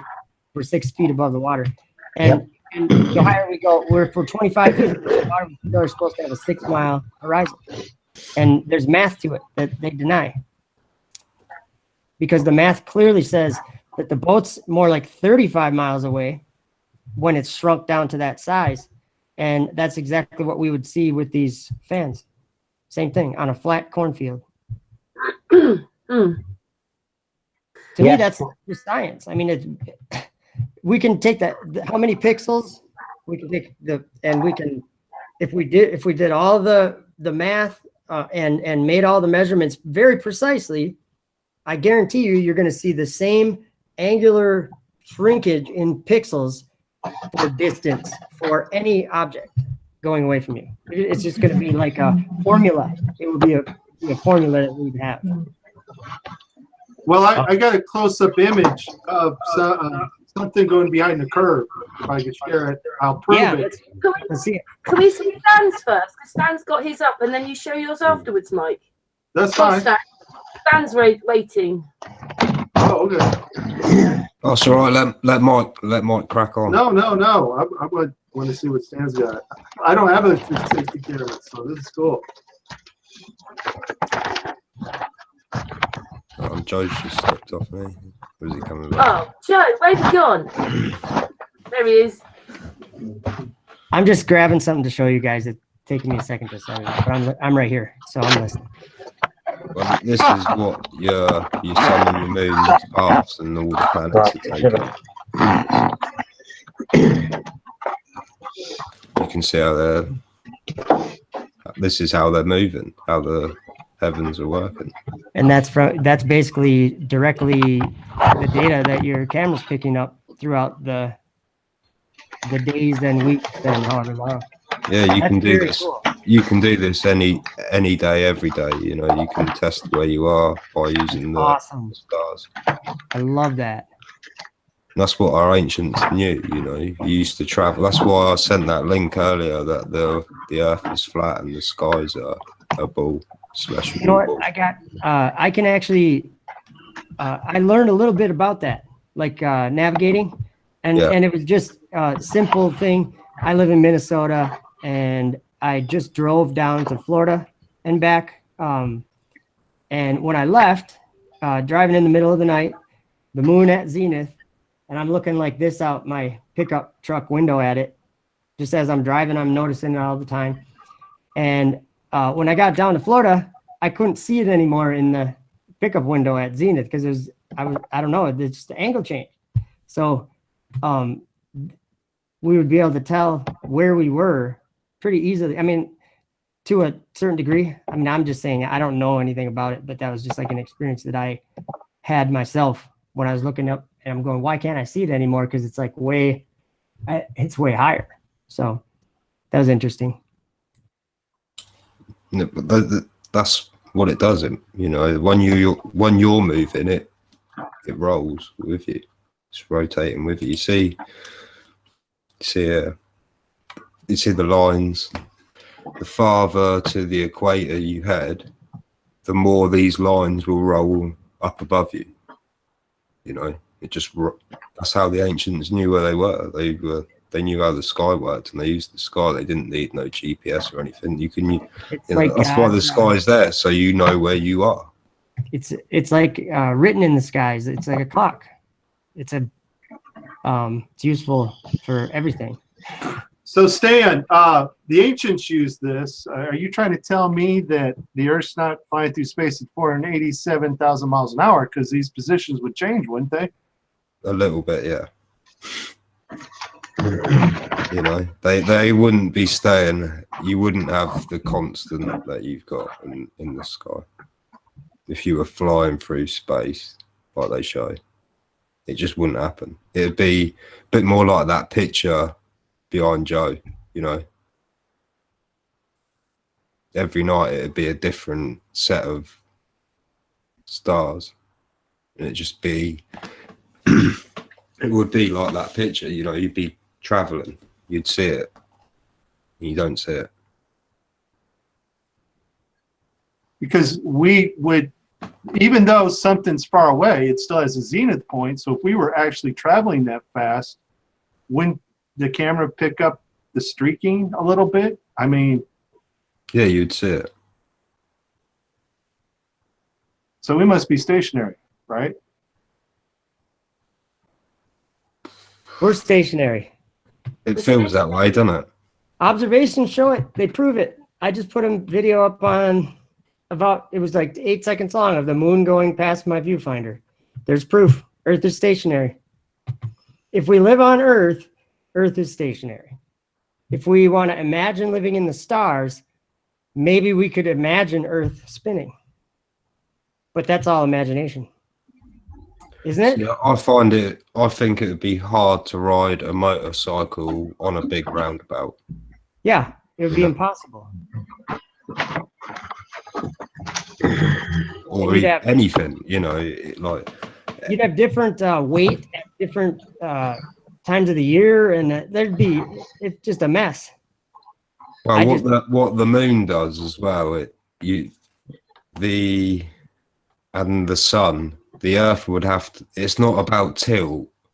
We like in the globe model, like we've tried to model it with tilt to make the moon do what it does, and it doesn't. And the sun, you know, it doesn't work like that. If they're saying it's a globe, if it was a globe, it would have to go up and down physically, up and down, to move the sun the way it does. And it just does, you know, when it went down, it would stop and you would feel it before it went back up. Yeah. And it doesn't. We for sure could measure it with equipment. Well, you would feel it. You'd be like, oh, it's be like an elevator stopping. We're down, we're going back up. Yeah, we have little, I don't know what they are, little things that help us balance in our ears, and all that stuff would be going haywire. We're just not moving. But this is what the moon does. It goes from the top to the bottom in 14 days, and then it goes back up on these scan lines. And they're going around you, and as you move, it's moving with you. Yeah, I agree. That's how everyone was traveling on ships back in the day. That's what, if you look up an astrolabe, that's what they were used for, was tracking the stars, so they knew where they were on ships or wherever, you know, traveling to new lands.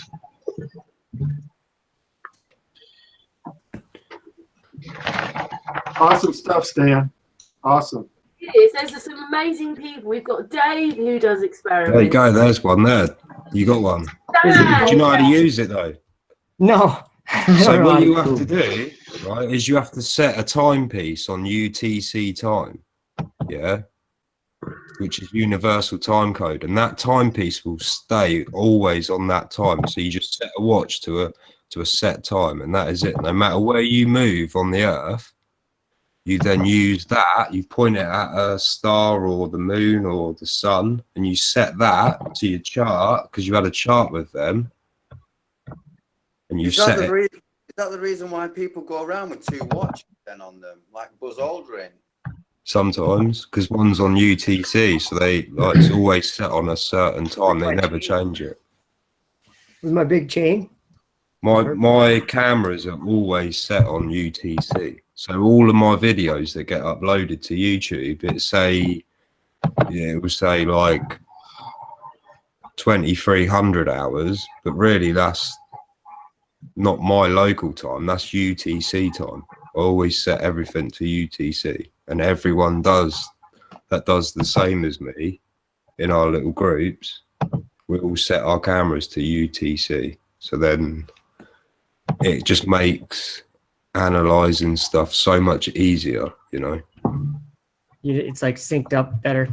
Yeah, it's the same when because what we're trying to do is move around the earth using the stars, using these cameras. So if we all stick to one time, we can then, from timestamps, work out exactly where that piece of land is.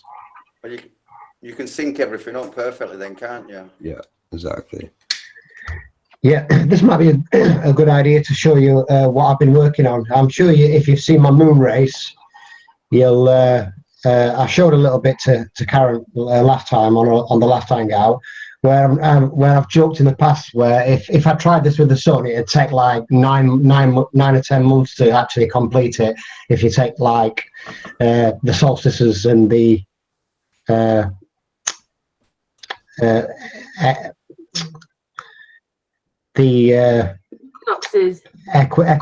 equinoxes, sorry. So, and obviously the time to put the videos together, but I've nearly completed the video now where I've actually measured the sun crossing similar to the moon crossing. I'll just give you a quick demo of what I actually did. I'll try and share it and then put it up on the screen dead quick. Yeah. So basically, what I did with Jenna Fredo, she recorded her son passing her screen, and I recorded my son passing my screen. And we basically, I just overlaid it on top. And we're basically taking quite a lot of information from this. Like what I've done, I've measured the actual circumference of each sun, measured the diameter, measured the time it takes to cross the screen, measured the time it takes to pass in 12 hours in degrees. So there's quite a lot of info we can take. And this is obviously the summer solstice one, when the sun was obviously on the Tropic of Cancer. Then obviously on the September equinox, then we'll do another experiment saying we've also got all the metadata from all the images just to compare it. There was a slight difference in camera zooms because I'm shooting it at 440 millimeter and Jenna was shooting hers at 1400 because she's got a P900, I've got a B700. But somebody did ask, well, what are you going to get out of this? The fact is that it's the amount of data that two normal people can collect from two simple observations. It's just a 7-minute passing of the sun from one side of the screen to the next and a snapshot. That's it. We've got dark readings, theodolite readings, you know what I mean? And hopefully something will come out of it, because when I first did my moon race video, I didn't really plan on getting a lot out of it, but I'm sure if you've seen my presentation, I did get quite a lot out of it in the end, even questioning Kepler's law of planetary motion. So this is what I've been working on in the background for the last, well, since just after the summer solstice. So hopefully I can get this video finished by the end of next week, because it's like about, I'd say, 1/3 of the way through. But it's interesting, really. Like I say, and some of the results we got are uncanny. You know what I mean? The actual image size of the suns are nearly identical in pixel size. They travel at the same speed. There is a slight difference in speed. Very, very, very slight difference. I think like probably a second in the crossing on the screen. But obviously, it does travel a few more degrees from one of the locations. So that's something to look out for. And hopefully I'll be finishing that in a few weeks. I'll stop sharing now anyway. That's very cool. I like it. Yeah. That's the thing about today. We have, I mean, right now there's whatever 8 of us on here or something. Yeah, we just lost Paul on the plane. But look at you. Oh, no. You're all amazing. Yeah, Let's say you've got a P900, haven't you, Joe? Yes, I do. Yep. I've dropped it a couple times, so it's kind of on its way out. Oh, is it? P1000 coming soon, I think. Have you got a tripod though? Yeah, I got a tripod. Yeah. Do you want to do a few syncs on the sun? Have you got a filter for the sun? I have a filter and I have everything. I mean, I even have a tracking computer. I could track it. But this is what we've been doing. It's similar stuff to what Dave's been doing, like very similar. I actually did. I tracked Jupiter and its moons. I was trying to do a time lapse and see if they were moving. Yeah. I don't think they were. I think it was like the perspective of the planet or the star or whatever moving position over me. I think that I was seeing, but it was interesting anyway. Yeah, because you get the field rotation from the actual. Yeah. I think that's what I was seeing. Yeah, that's what you are seeing. They didn't look like. I think that I don't know. Are they prison guards? I mean, they say they're moving the whole gravity thing, but really, after reading Enoch, I just get the idea that they're like guards keeping these angels in line. I don't know, these fallen angels. But yeah, whatever it is, we're definitely discovering and revealing truth like never before. Thank you so much, all of you. Hey, go and play it then, Stan. Yeah, this is what we've been doing though. Same sort of stuff as what Dave's been doing, but we just set up the camera and I've been doing it with the sun lately. I let it start and then just drift across the screen, you know, to the other side. And by that you get a speed because you've got a distance, a time, you get size. And then if you sync with others, you can compare data to see if it is exactly the same over there as what they're seeing as what you're seeing, you know. And that's what we have been doing. And we've been doing this now with the moon for a hell of a long time. Stan, I've been using Bursoft image measuring tool as well, so you can actually measure the circumference, you can measure the radius, you can measure it from point to point. You can do all sorts with it. It's quite a good tool. There you go, Dave. There's 342 videos in that playlist, individual clips. And then if you go on Z Proxies and Sandra P900, you know, Coolpix P900. Yeah. And also to be P1000. Yeah. And if you go on Cosmic Surfers and also Luke Marshall, he's got a load of syncs with us. Like there's 5 of us that at some points all syncing the moon together. And if you look through here, if you see the ones that there are syncs written here and next to them, sorry, and they're all marked up percentage, and I've got the originals with all of the metadata and everything if you need it. I've kept everything, but look, it says there like sync with Sandra, you know, or sync with Z Proxy, sync with Cosmic Surfer and Z Proxy. You know, they're all tagged up. They should. You know, there's a lot of data that needs processing. Yeah, like you've got to spare a couple of months. You know, it's just getting it all put together into it. And like I say, I've been working on numerous projects. I did my street activism video from Speaker's Corner, which was like a nightmare to put together because the camera records it in really high bit rate, and to try and get it down to a decent size so I can upload it, because I'm actually on my own data plan. Yeah, pay as you go. It cost me 25 quid to upload the actual video. Yeah, so I've got all the stuff you guys have, like you guys collected a lot more organized than I have. I just kind of film things, but it is definitely cool to see all the different. The thing with like just going out and filming something is you're not collecting any usable data, whereas if you let something happen, and like this, if you, like Dave says, you can measure this. Yeah, he's got the programs that you can actually sit down and look at all of this stuff. So then you get your speed, your time, your size, because the moon does change size, doesn't it, Dave? It's Yeah, bigger, definitely. smaller, and then the speeds change of it. It's, you know, there's a lot going on with the moon that still needs to be worked out. Yeah, without Seems to doubt. me, oh, go ahead.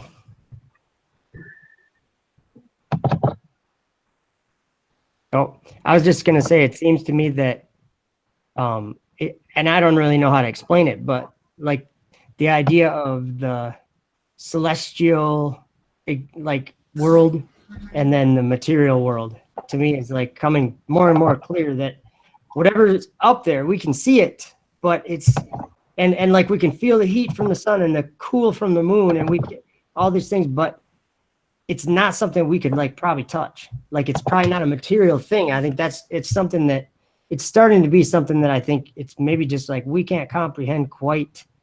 I think we will be able to, though. I think we're learning it right now. Like we're at the part where we're learning it right now, like for the first time. It's cool stuff, for sure. I love it, actually. Well, Joe, we know that both sun and moon are projected lights from a point somewhere above. We know that. We know that they are waves. We know they're magnetic. We know that those waves have to propagate through a field, the aether, if you want to call it, or electromagnetic field. We know why the sun and moon now flip 180 degrees from either hemisphere. We know that. But we don't know a lot still. You know, we don't know a lot. And that's where we're headed, to know more. We know more than we did last year. The August 21st eclipse was a big eye opener. Yeah, we were watching it. Dave was there through the whole thing. We were watching it. You know, we're going to catch NASA, bust them on their angles and stuff. Come to find out, the moon did show up. And so, yeah, the moon never. It went into some like chambers. Like new moon is no moon. You know. Right. Yeah. So where does the moon go, really? You know. So, you know what? That's what I mean by the celestial. Like some things are happening that just won't seem to make sense on the Earth. Possibly. Yeah. I'm not saying that it's like that, but I think it could be.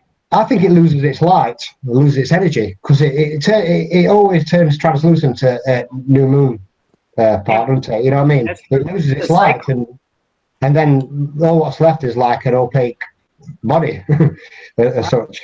I think the moon is like a spoon, and one side is concave, the other side is convex. When we don't see it, it's flipping, because it suddenly like flips around, doesn't it? Going like weird. This kind of. Yeah, I know what you're saying. You know what I mean? Like an illusion in a way. Kind of thing. Half a bowl tipping and turning, you know, weaving in and out kind of. You see it all, it's a ball. You see half of it, it's, yeah. Yeah, Dave has sent me some pictures, like what you're seeing here. I can take Photoshop. I can tell if there's more moon to be seen here with Photoshop. Some pictures he sent me, you could. Other pictures he sent me, the moon's totally missing. There's no moon. You sent me those too. I think you sent me those images like quite a while back, and I looked at them and I'm like, what am I looking at here? This is not. And then the thing is too, right before the eclipse happened, I knew that it was going to happen. So I was like filming the right side of that sun very carefully, and I have the videos of it. There's nothing approaching. That's what told me that there's something else going on. And what it looks like to me after analyzing like my layman's eyes, whatever, I'm just saying my take on it.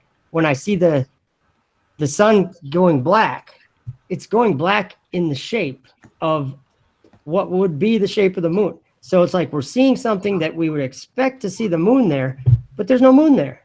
And the sun goes black.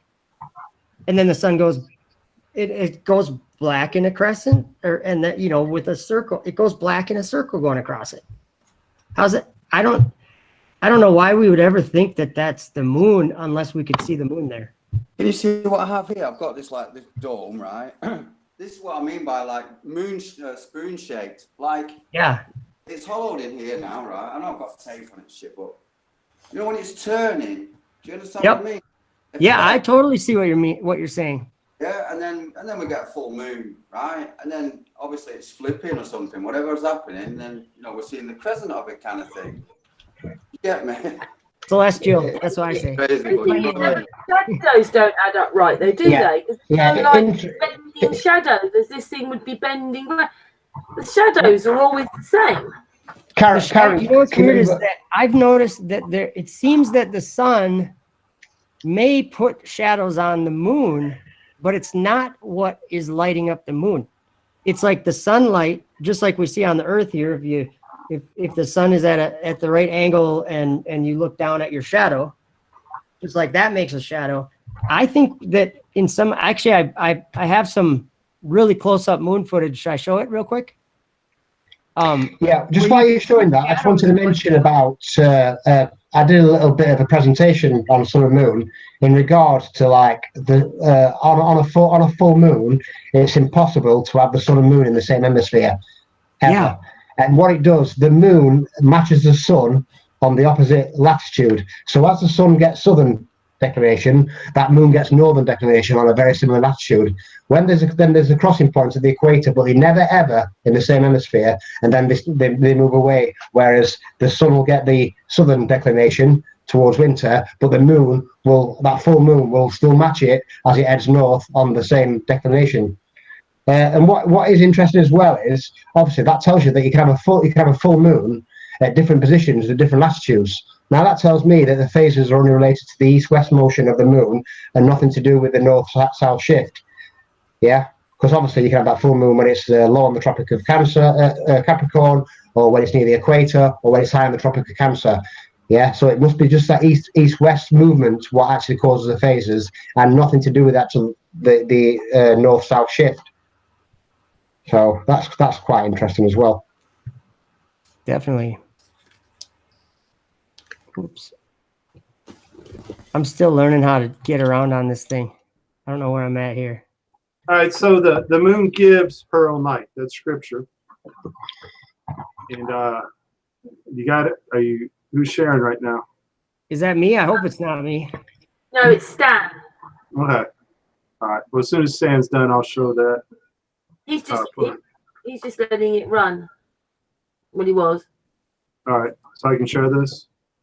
Yeah, go on then. Thank you. All right. So this is over Russia, right? And this is enhanced in Photoshop, so I can find out where the light's coming from. There's the moon. There's the sun. Look at the angle they are to each other. The sun's supposed to be way behind the moon, right? But you can see that the moon is lighting up this whole area here. And the sun's lighting up his whole area here. Plus, we can measure the temperature of surfaces under the moon, and that tells us a whole lot too. Yeah, so it would be impossible in this position for the moon to be broadcasting a circular light projection on top of the Earth here. It's totally impossible. So we know the moon, without a shadow of doubt, does in fact give its own light. And what Dave was saying, the same with the seasons. The moon is solely responsible for its seasons. Did you say? Here you go. I've got something to show you here as well. Mike, did you say without a shadow of a doubt? Let me chop it down a bit so you can see it. Very funny, Astro. This was C Proxy filming this. Click on a bit small. That's better, right? This is a heat camera on the moon.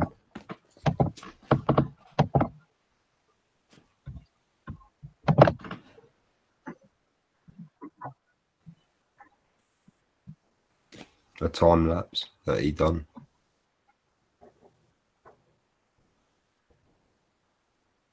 So you can see it's minus.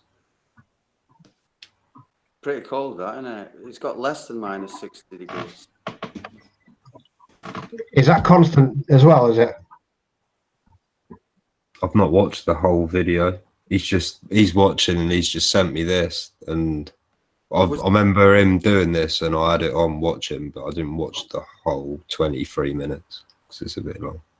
Can I ask, is that the lowest temperature that it can record? Is that what that means? Or there's other videos of him testing it. If you go on his channel, you can see him like breathing into it and walking around, like seeing how much heat he leaves behind and testing walls and all sorts.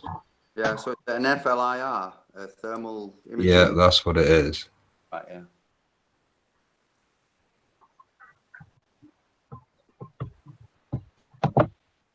So it looks like it's giving off kind of like a little flare too.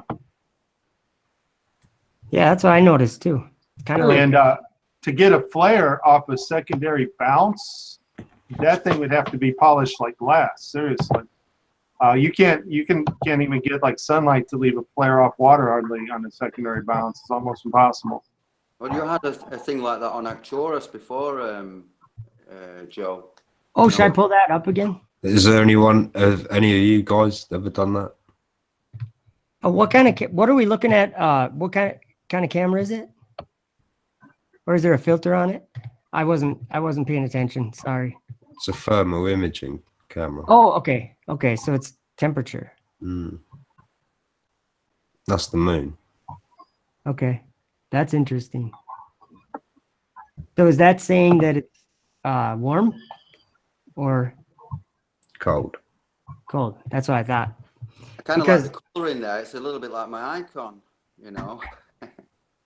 Yeah, you know, that a thermal camera looking at the moon, why is that not evidence that the moon is putting out freezing cold light?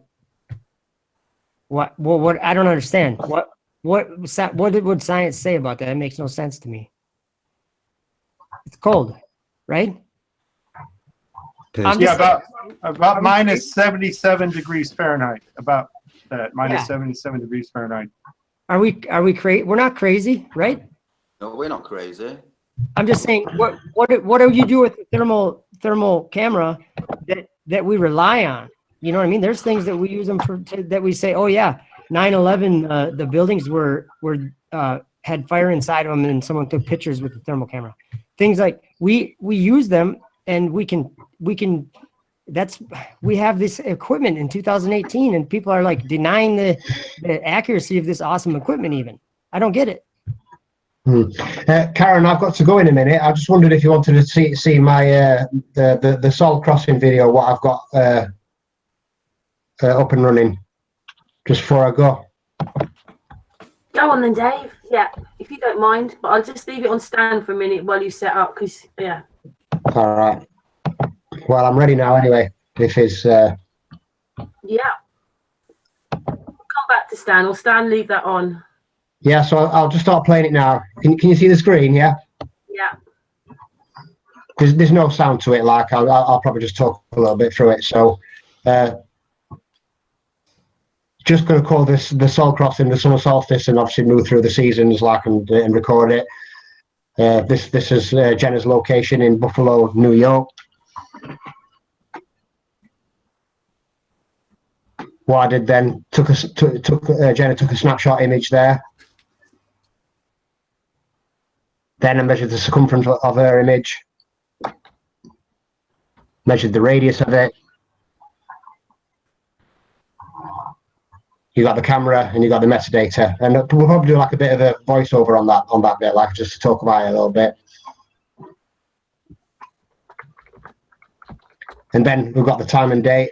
It was actually shot on the 26th. I know the solstice was on the 21st, but if you look at the actual angle of the sun, it's still at 56 degrees, so it's still at its peak. And then you've got like a calibration test of theodolite at. Then you've got the actual readings, and then you've got like a comparison with SunCalc, and then you've got like a shot of the actual angle of the camera where it's facing up. So basically, then I'll get all my readings or all my recordings in then, and then over the Solaris, and then we'll do like a little comparison at the end, and then put that video out, and then start the one for the equinox. Start filming that one and see if we've got any inconsistencies, any differences in size, differences in speed. You know what I mean? There's a lot of stuff to compare. I've also taken like a 12-hour timestamp to see how many degrees the sun travels from each location, to do a comparison later on. So there is quite a lot of data you can collect just from these two little observations. You know what I mean? A 7-minute video and a single shot. So it's interesting how much data you can actually collect from that. So I'm going to come out of this now. Stop sharing. It's a lot of work.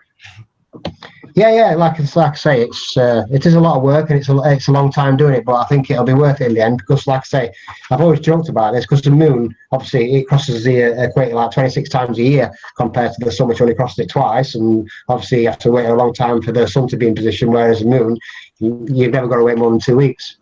So that's what I've been working on in the background, and hopefully I can get the video finished for next week. I definitely want to finish it before the equinox anyway, because I don't want it to go over that, because obviously I've got to start the new observations and then I'll get bogged down. But I just wanted to say one thing before I go. I got invited to do some street activism in Liverpool. I've been to Southport. I've been to Speaker's Corner twice, and there's a lot of people on the streets spreading the flat earth truth.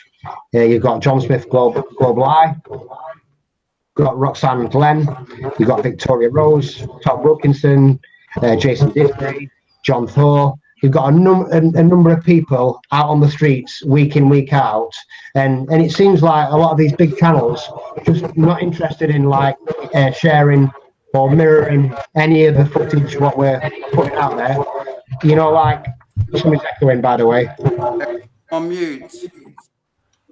So, you know what I mean? We're putting ourselves out there, we're recording these videos, spending hours and hours and then putting videos together to probably get like 200 or 300 views, which, you know what I mean? We're not really spreading the word as such, where some of these channels could probably mirror it on their channels, and we could probably, you know what I mean, see a broader audience kind of thing. And because, like I say, it's not easy talking to people, especially professional trolls in Speaker's Corner.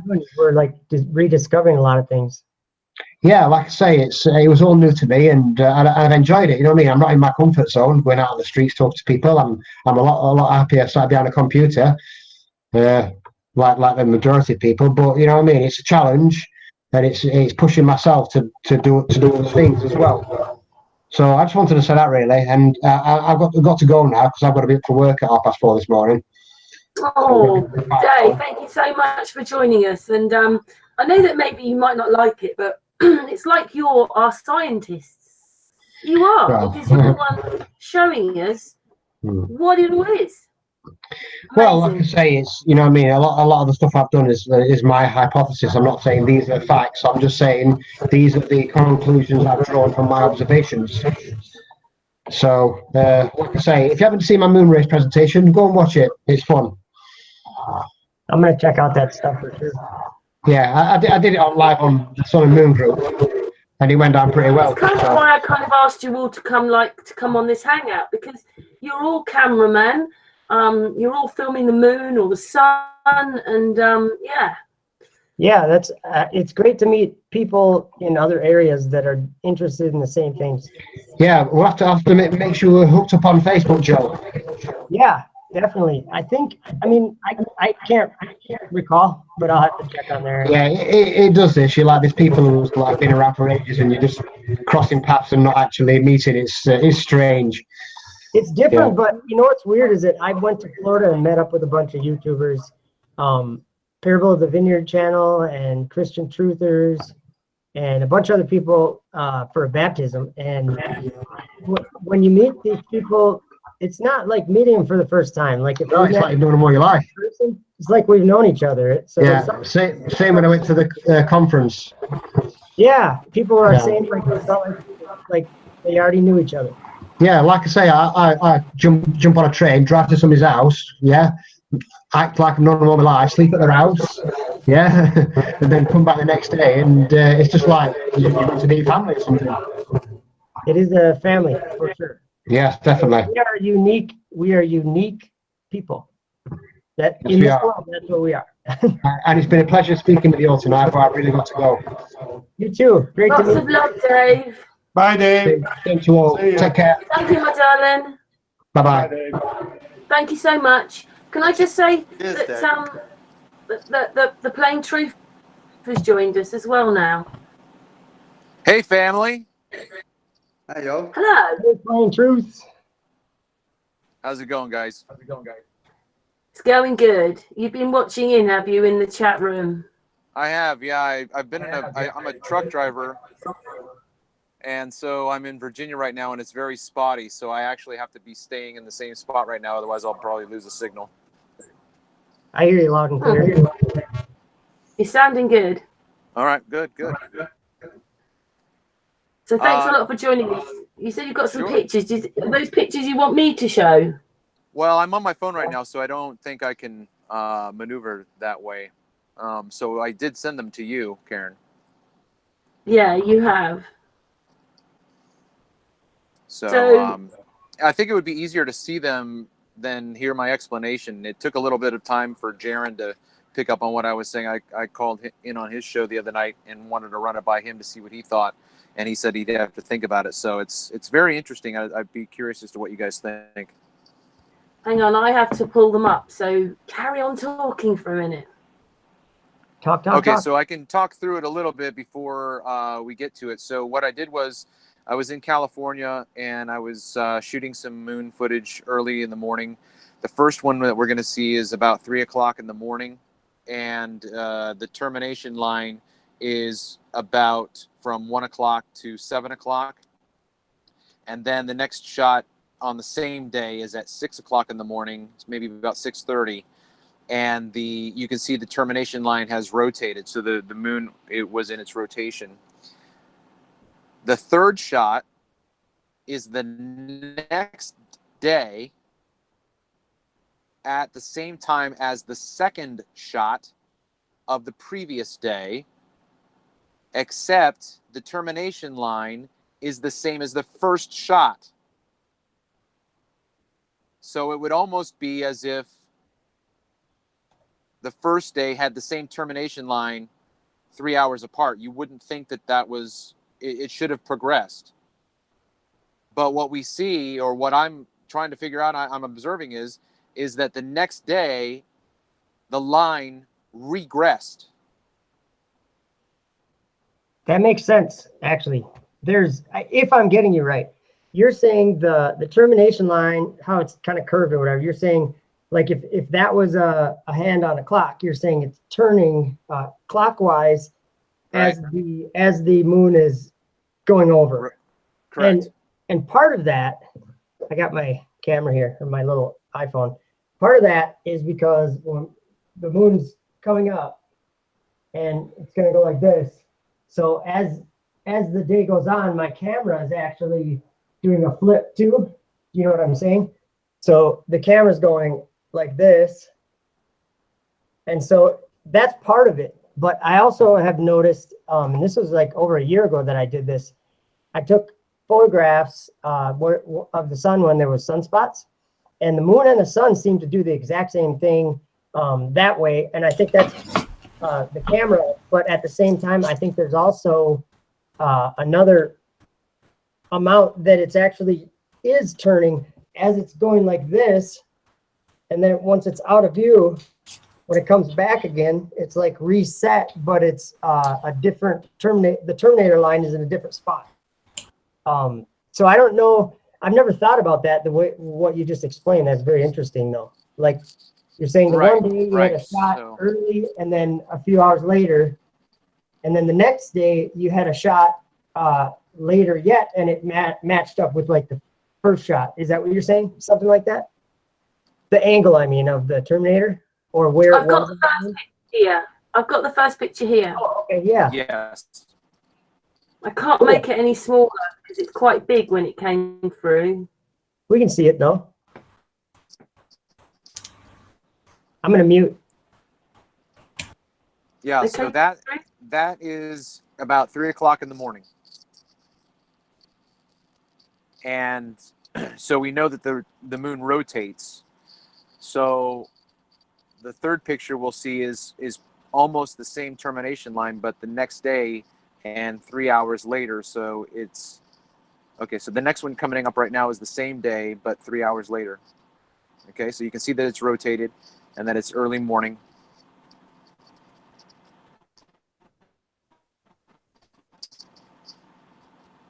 This picture, you would almost expect it to match the second picture, You can see that the sky is a little bit darker, so I think it's about 15 minutes earlier, but that's regardless.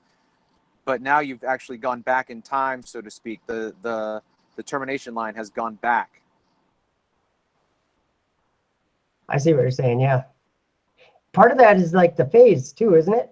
Because it would depend on which part of the phase. If this was on like the first half of the 28 days, or if it's on the second half of the 28 days, it's doing like opposite things. You know what I mean? Well, it's in the waning stage. Okay. So if you zoomed in, you could see the termination line difference between the first day and the second day. You could see how it was shifted over. Right. You could see how the termination line had grown. It had moved a little to the left, even, right? If I'm thinking about it right. I think so. The termination line as an angle is the issue that I'm trying to. Aintree, you're just breaking up a bit there. Brand's response. He's a global. He's a globe head. He attributes the regression of the termination line to space. Sorry, I'm like I said, I'm in. Yeah, I'm still in the same spot. I haven't moved anywhere. Can I jump in there and just explain why that rotates? Why you see that rotation? Yeah, sure. Am I coming in now? Yeah. Okay. Yeah. If you share my screen, quick, Aaron. Okay, hang on.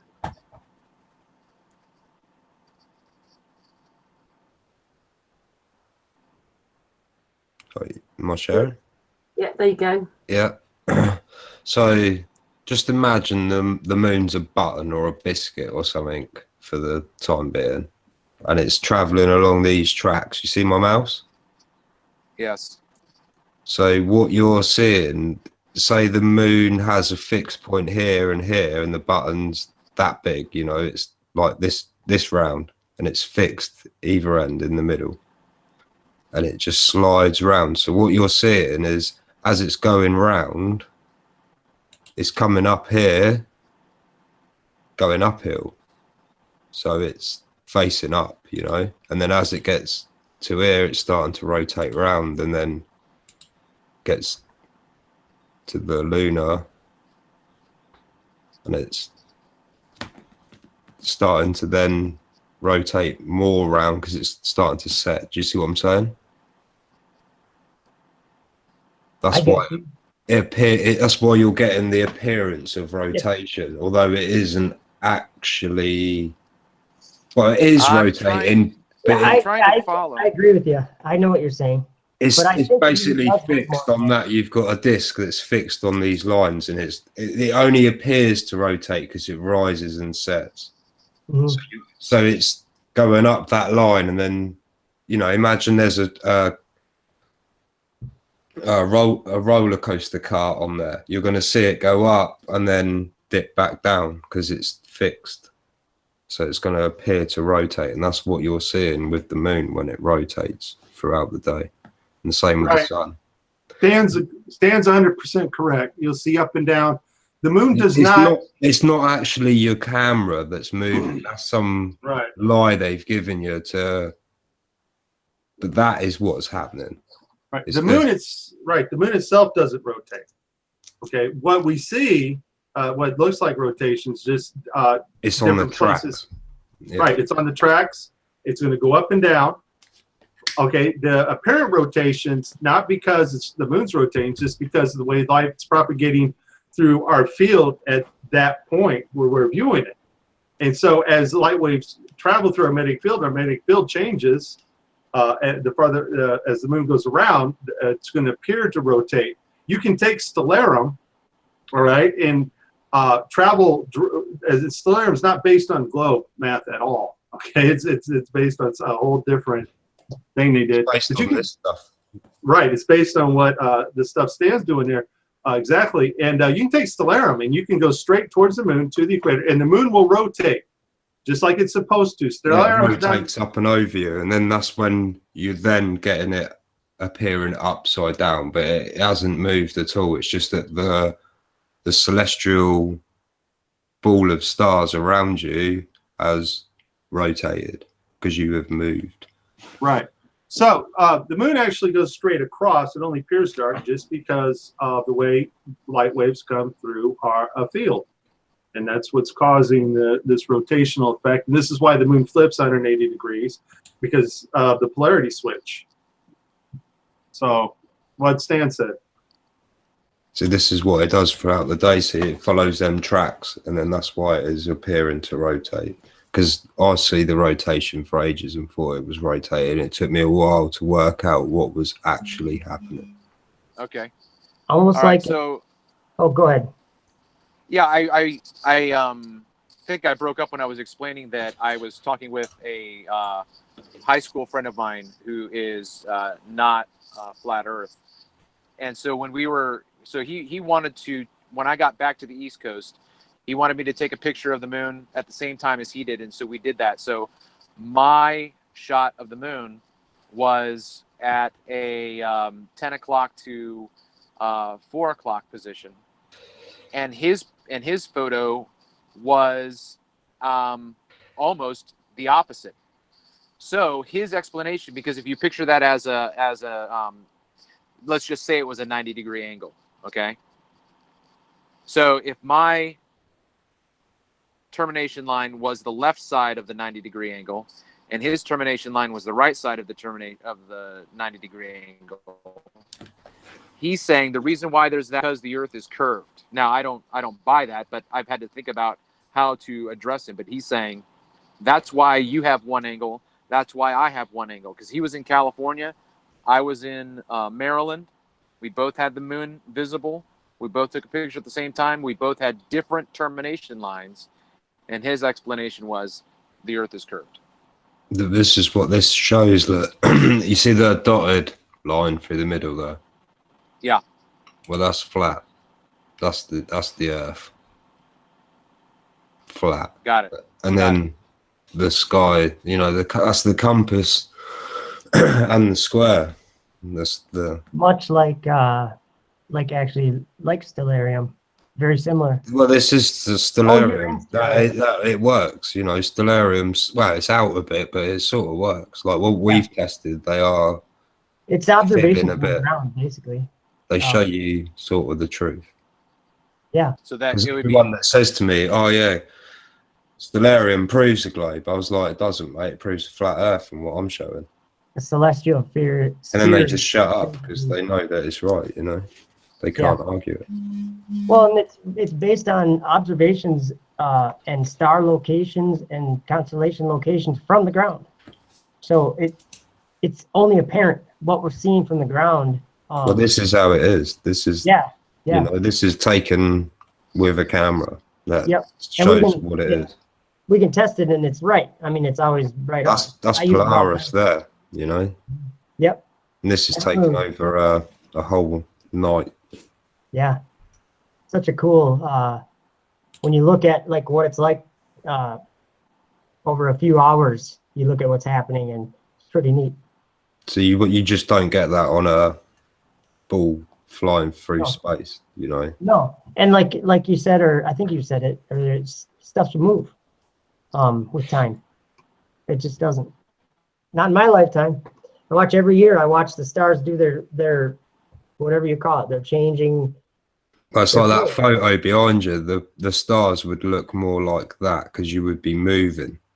Yeah, exactly. And and the thing is too, is that over a period of 30 years, you'd have different stars. Yeah, you'd have a completely different sky. Yeah, you wouldn't be able to have the same stars that the pyramids were built off or whatever. Yeah, you know? exactly. Like that. A lot of those things, I suppose, I didn't even think about that stuff. I remember years and years ago, this is what made me think about all this stuff. The first night I looked into flat Earth, I remember years and years and years ago, being a small kid, my old man took me out in the garden. He said, "See that star up there?" that's Polaris, that's the North Star, and how you find it is you do this and you do that. And ever since then, I remembered that. And I went out there and I was like, yeah, it's still there, mate. Do you know what I mean? It has not moved. So that tells you that it's because I haven't moved. If I move, it'll move. Because I went up north and I looked up and was like, fuck me, it's all changed. It's different. Yeah, it moves. It just moves. I never paid attention until that day, you know, and the more you travel and pay attention and That you just realise happened. how it works, you Yeah, that see just it happened with working. Florida. Going there and I actually noticed that. I was like, oh wow. Oh, Mike's taking off. Hey Mike, good talking to you, brother. Yeah, take care, Mike.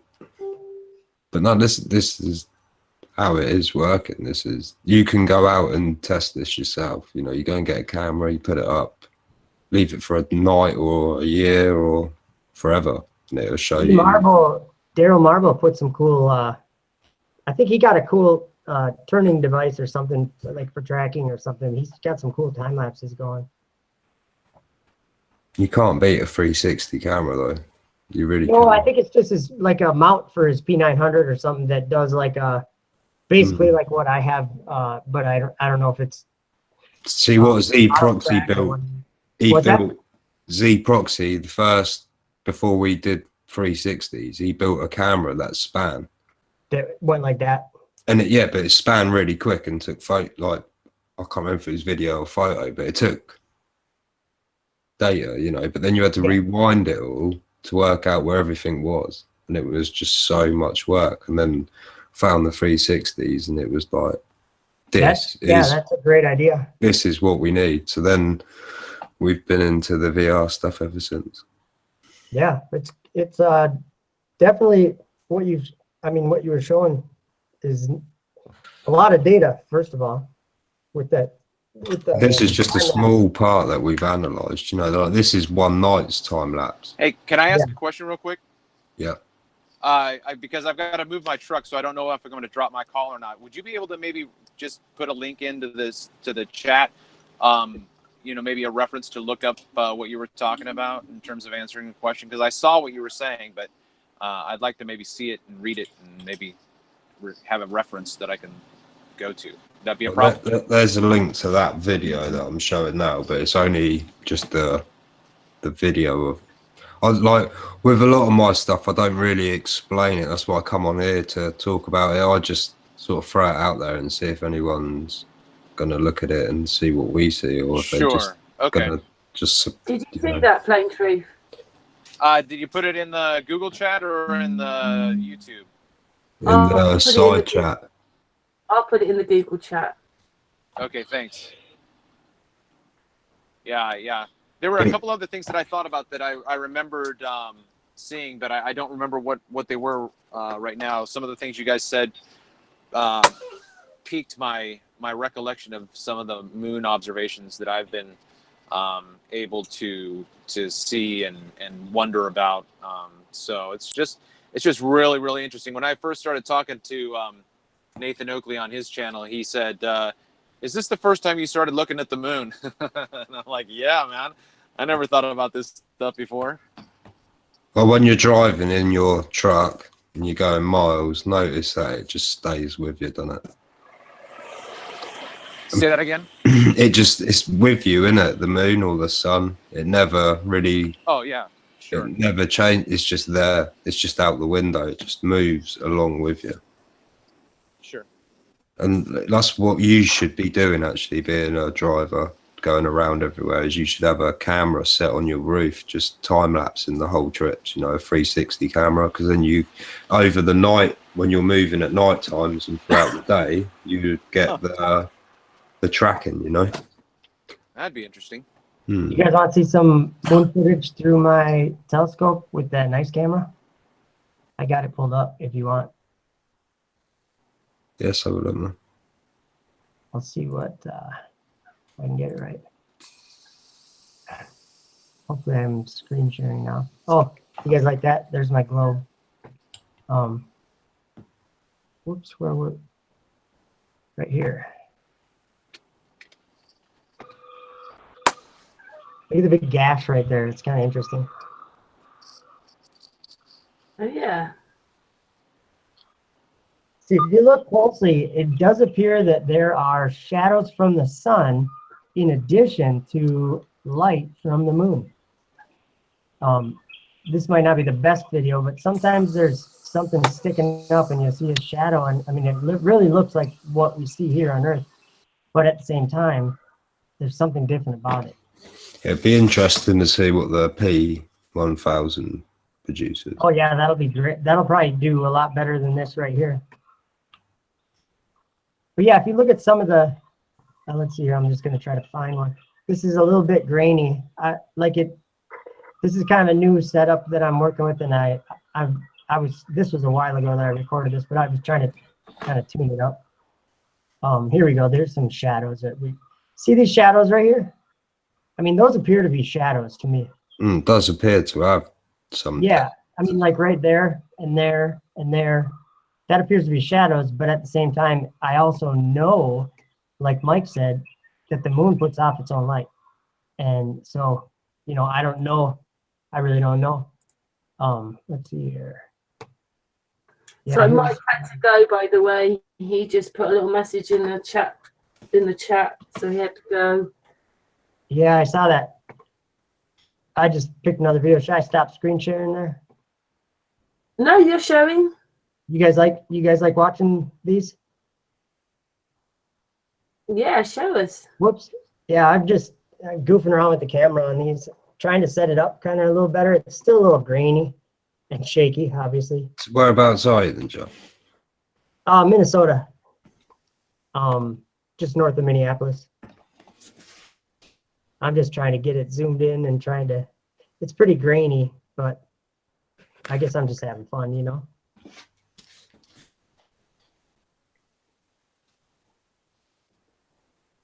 Oops, I'm gonna hide that. Let's see. Yeah, like if you look at the edge, I mean, I guess that's really grainy, isn't it?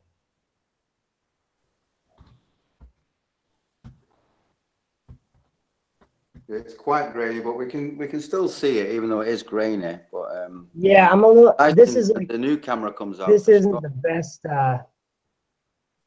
That isn't the best footage I have, I guess. Let's see. Oops.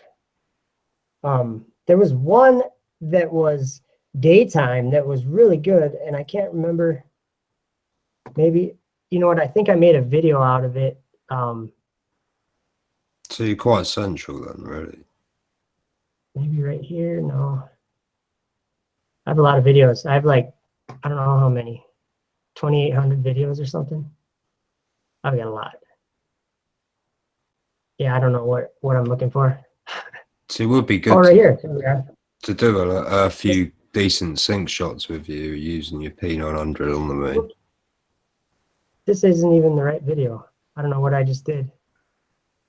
I must have just hit the wrong button. The really nice thing is that, you know, like, you know, you didn't know Stan before, and now you do, and hopefully maybe you can link up a bit with each other. And you know, you've met Dave Marsh as well. Yeah, these guys have a lot of data. Plain Truth as well. What was that? I said the Plain Truth is here as well. Yeah, so I'd really love to get better at using my P900. I'm just trying to stop screen sharing. I'm sorry. I don't know. Oh, okay. I'm not sure how to do it. I'm figuring. Oh, there we go. Okay, I figured it out, I think. Sorry about that. I'm still learning. Yeah, the P900, mine, it was my dog. I'm blaming it on my dog. I had it on the tripod, and I didn't have the tripod legs out, so it wasn't quite as stable. And I had it fully zoomed out, or almost, or whatever, and my dog tipped it over, and of course that was my fault. So I got a new gearbox for it on eBay, took it all apart and did that. And then when I was filming December 31st, I think, there was a lunar eclipse, and I drove out to the middle. It was freezing cold out, so there's like a bunch of ice on the lake. I drove out to the middle of the lake thinking I'd have a great view from out there. I did, but the wind was so crazy out there, and it took my whole tripod and knocked the thing over right onto the ice. Broke the whole, the mount on the bottom, broke that right out of it. And so in my videos, you can hear it making a little bit of noise. It's kind of bad. It's in bad shape. It needs some parts. But hey, I remembered one of the things that I thought about when you guys were talking about the eclipse and the new moon's coming up. And the two things I've noticed in the past 2 months is that the moon is lined up directly underneath the sun early in the morning. And I would expect to see the moon in shadow if it's a solid object in front of the moon. I mean, in front of the sun, if you follow what I mean. I do. And you know what? I've taken pictures and put them on Facebook or just a post on Facebook several times when, a lot of times it's different times of the day, but when the sun's up during the daytime and the moon's up and the angle of the shadow doesn't work, sometimes a lot of the time it really looks like the angle's right on for the sun to be doing all that and everything. But there's times that it doesn't work. Where you look at it and you say, okay, that would have to be like way different of an angle if it's coming from there. Yeah, but the thing is, it's on a different scan line. It's on a lower or higher scan line. The lines I was showing you, the sun takes the same band. One's lower, one's higher. Yeah, so that's why it appears that it's tilting up or down. Okay. Do you get me? I think I do. This was what I got yesterday. Can you see that? Yeah, this was right? 12%. In the daytime, it's like even seeing it was like, where is it? I was out there for about 10 minutes before I went. There it is, camera. It's almost like not there. And then trying to get it on the camera is near on impossible. You're there for ages trying to zoom in, zoom out, and you have to refocus and stuff. And yeah. I was so frustrated yesterday doing the same thing, exact same thing. My first video that I put up for Flat Earth was on the angle of the termination line, like you were just talking about. But what I think I want to try to maybe clarify, what I mean is that when the sun rises tomorrow, directly in front of, so it's not, there's no angle. It should be, it'll be above the sun tomorrow, I would think. Well, okay, I'm not going to disagree with you. Like a black circle in the sky, right? That's what that's what I'm saying. That's what I'm saying. I mean, the moon should be on, really, it should either be really close or on the northern scan line tomorrow. It'd be up as high as it is. I actually have a video of the moments before the sun started, or the sun started to be covered up by the moon or whatever, in that solar eclipse. And I've looked at that video. You can see this like light coming off the sun, like lighting everything up. There's nothing approaching the sun. And I was looking for it because I had the P900 with a filter focused on it just for that purpose. I wanted to see it. I wanted to see the side of it coming, and I didn't. I know what you're saying though. That you should see, if it was a rock in space, you should. Yeah, you would see the light at least bouncing off. The shadowed moon. It's like in this video now. Like, well, shouldn't you really see the other bit of moon that's not lit, that's dark?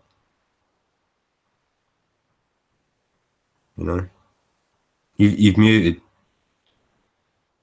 Sorry about that. I do that all the time. I do wonder why the craters appear to be blue. This actually goes right along with Mike's thinking about the atmospheric pressure being low, like inside of a fluorescent light bulb with certain gases that light up, and these gases are at different layers in the atmosphere. And when we charge them with electron or electromagnetic, I don't know what you call it. When we do that, like in a container with these gases, it lights them up, and they actually are even the colors that we see in the sky. So, yeah, I mean, there's a lot we're learning right now. I know that. I mean, just the moon seems to be. This ran through my head the other day. Is it possible that in the time that we're being born, or that we were born into, and this time right now, that the moon is actually not doing its normal thing, and that maybe the moon before was literally at night the moon would come out, and during the day the sun would come out, and they would stay like that. Do you know what I mean? Rather than the moon being, I don't think it's like that, but I've always wondered possibly if, partially because of what I read in some scriptures and stuff, that the moon will, or the stars won't be following their orders and all, and the moon will come out at the wrong time, and the sun will come out at the wrong time, and a lot of things are supposed to kind of be off. And so I've just thought about it. I don't know. I know it's on a pretty consistent 28-day cycle, or whatever you call it. I don't really know. I've not really thought too much, you know, like that. But like this one here, you know, if that was a bull, you would think you would see more shadowing, Yeah, to the edging and everything. And then like the moon pictures, when they're on the moon pictures, they're not standing on that. Look how bright it is. I'm just saying that if they were standing on that, even with the cameras and exposure and everything, the images that they took up there was like under low light images. That I'm just saying, if we can look at any of those moon images, and things aren't glared out and bright and gleaming like what we're looking at right here, are they? I don't know. I just think the whole moon thing is just a huge delusion. I just put in the Google chat one of my videos that I had from, I think, back in May, that I shot of the full moon, and I called the video the shimmering moon. It was high up in the sky. It wasn't near the horizon, so you wouldn't think that there would be a lot of atmospheric distortion, but there's a lot of interesting play on the edge of the moon if you want to take a look at that. Sometimes I've seen, seems like a green edge to the moon, and not all the time, but sometimes I've seen green. Excuse me. Do you guys know what I'm talking about? No, I've not really seen it. Not you probably got different chemicals sprayed in your sky, mate. Yeah, true. Yeah, they spray the good stuff over here. Yeah, you get the strong stuff at the minute. Yeah, it really lights up. Yeah, I've seen some crazy stuff. I think that all has to do with really we haven't had many lingering chemtrails for ages. Not really. Not like the grids and grids I got last year. The big. Yeah, the sort of layer upon layer of grids. Yeah, Well, they just keep laying them down. Who's been having loads of chemtrails right now then? No, I haven't. I got some chemtrail footage. Yeah, I've got loads of it. Yeah, I'll show you this one.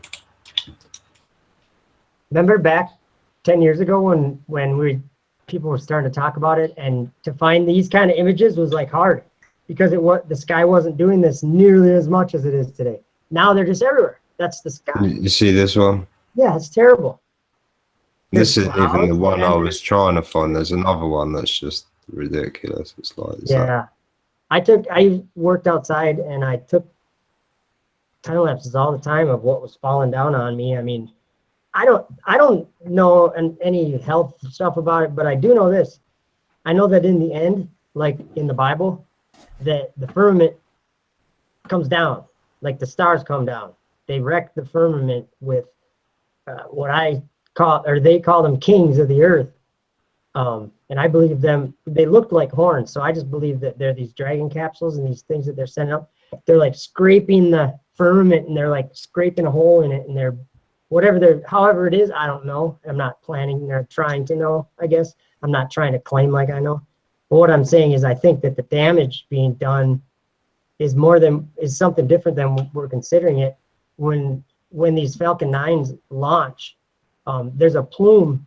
Once they get high, I don't know how high in the atmosphere, but there's a plume coming from the rockets that's expanding out this way as fast as the rocket's moving this way. Do you know what I'm saying?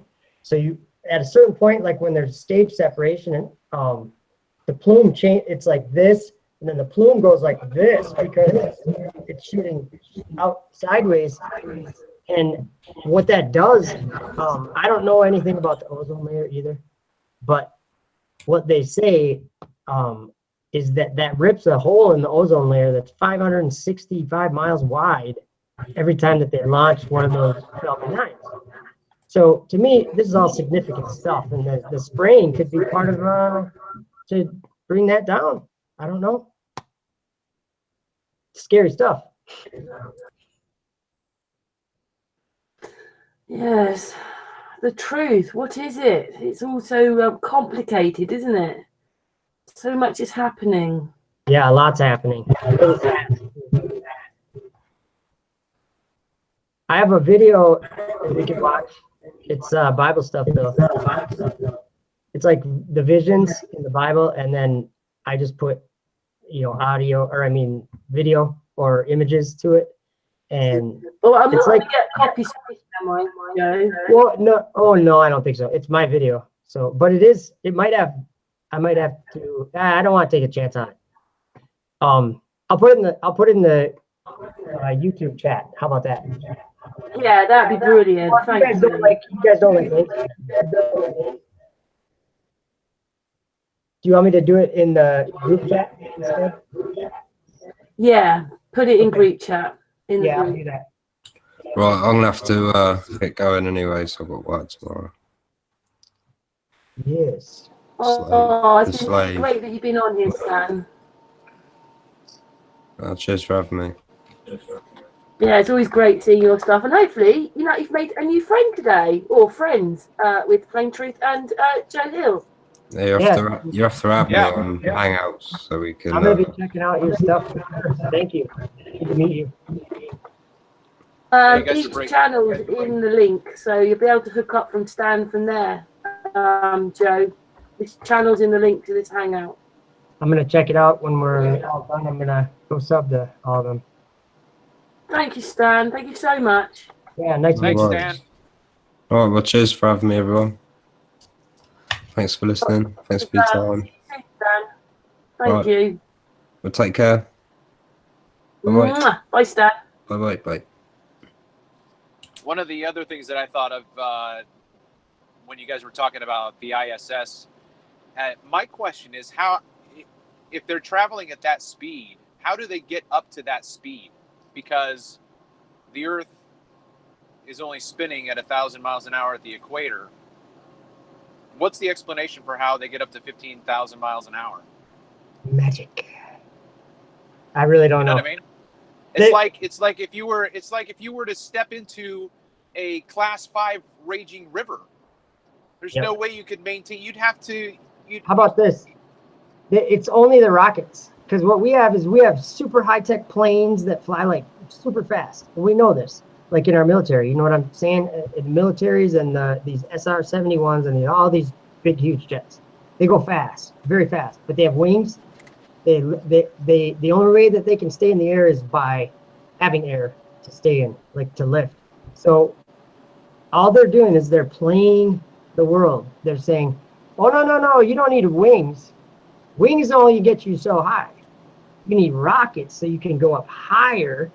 So think about this. If they didn't have these big fireworks that they sent off, none of it would even exist. Space, I mean, it would be the sky. There's planes that go so high, and then that's it. There's nothing. God's above it. You know what I mean? The stars and then God. But yeah, it's like every day that goes on in the last 3 years, it's more and more preposterous to me why the heck anybody would want to put a rocket up in space, and why they can't see that it's just a missile sent at the protection of that the Earth is in. It's messed up, but that's what they're doing. They're destroying the Earth. Sad. Yeah, it seems that way, doesn't it? Because everything's a lie. So, well, nearly everything's a lie. But God's in control of it all too.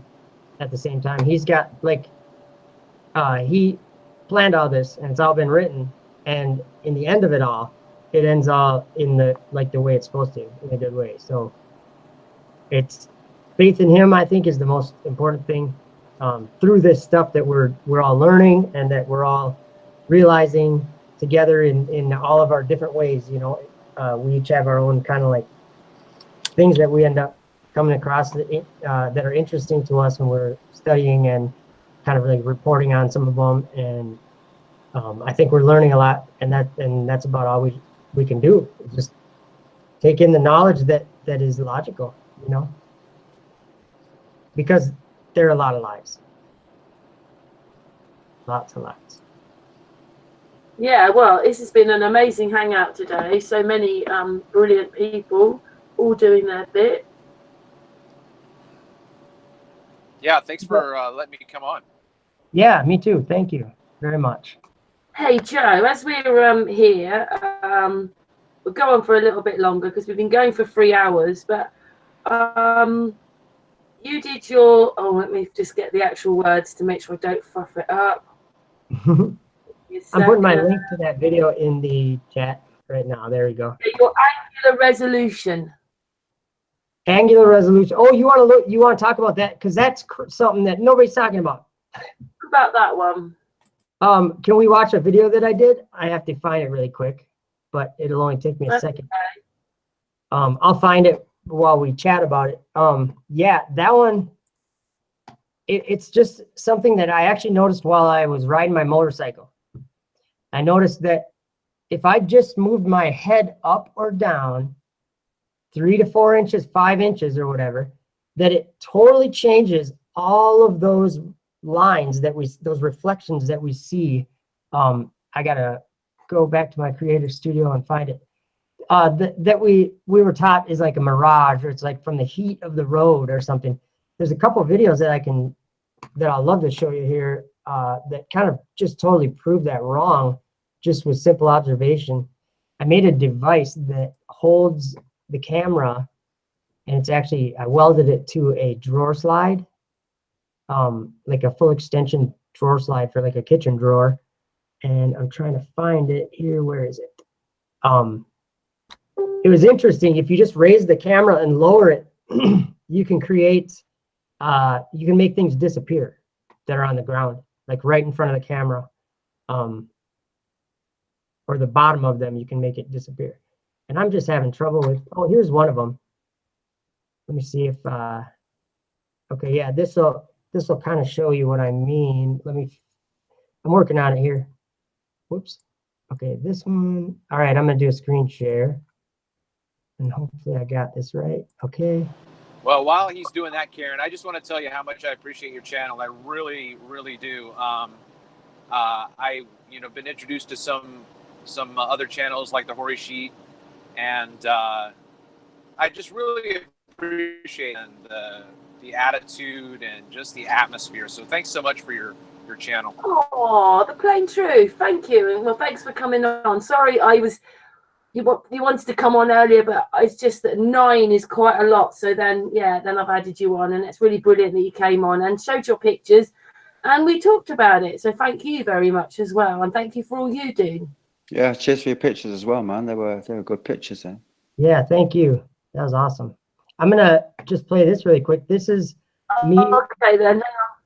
This is the camera up 3 inches, and I'm simply just dropping the camera from 3 inches down to basically about a ½ inch up above the ground. I can turn the volume on. 3 down to about a ½ inch to the bottom of the camera, so about 1.5 inches or so to the top of to the center of the lens. Okay. There you go. If you're at the right angle, it'll just basically, it just creates a mirror, and you can't really curvature, guys. You can't really see a mirror. I just wanted to show you this one, but there's another one that I did that's probably more. Where is it? It's right here. Studying angular resolution, I think. Should I just play it? Okay, so here's the device. You see the device I made. Just, whoops, sorry. Metal plate welded to a full extension drawer slide. And then I welded a little tab on it. Right. Trying to show it to you. Welded a tab to mount the camera. So it's pretty simple. And it goes from about 3 feet, it's about, I don't know, 33 inches or something, down and way in. And I made a slide device. I'm repeating that, I guess. And lowers it smoothly. Watch the reflections on the road. See how you can even see the little pebbles? You can see the top of the little rocks. See that? But it makes the bottom of everything disappear. To us because they're too small of an angle. Yes, these atmospheric, the thick atmosphere down here can make things change too, but this is a different phenomenon. Let's see if Watch this. There. Yeah, you can see it right there. Better, isn't it? See that mirroring? Isn't that interesting? And I just noticed that when I was on my motorcycle, I just noticed that's something, whoops, how did I do that? That's something that our eyes are doing. I'm trying to stop screen sharing. Yeah, our eyes are, well, if you think about it, like if you put your head up to a table and you put your eye right up to the surface of the table and you look across at a 90-degree angle to that surface, it's only going to be like a little reflection, right? And as you raise up, the angle that your eye sees the surface of the table is getting more and more, as you go up, it's getting more and more direct. You know what I'm saying? And that's very important, I think, when we're like, if you just pictured a field of grass and you were standing there, or if you laid down on the grass and got your head as low as you could, you'd just see the grass that's kind of like close to you. But as you stand up, you see the grass that's way far away from you. And of course, everyone wants to say that's curvature somehow. And I'm like, no, that's just how we see. But I'm crazy guy, so. Yeah, that reminds very me. Interesting. But carry on, plain truth.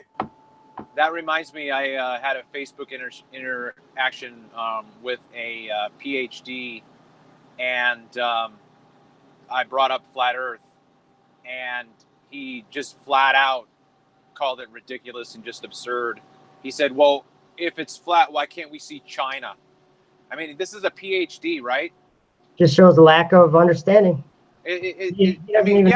Right. But not only that, but just his attitude and his demeanor. He just completely dismissed it. He wasn't like curious and said, well, wow, just tell me, why do you think that?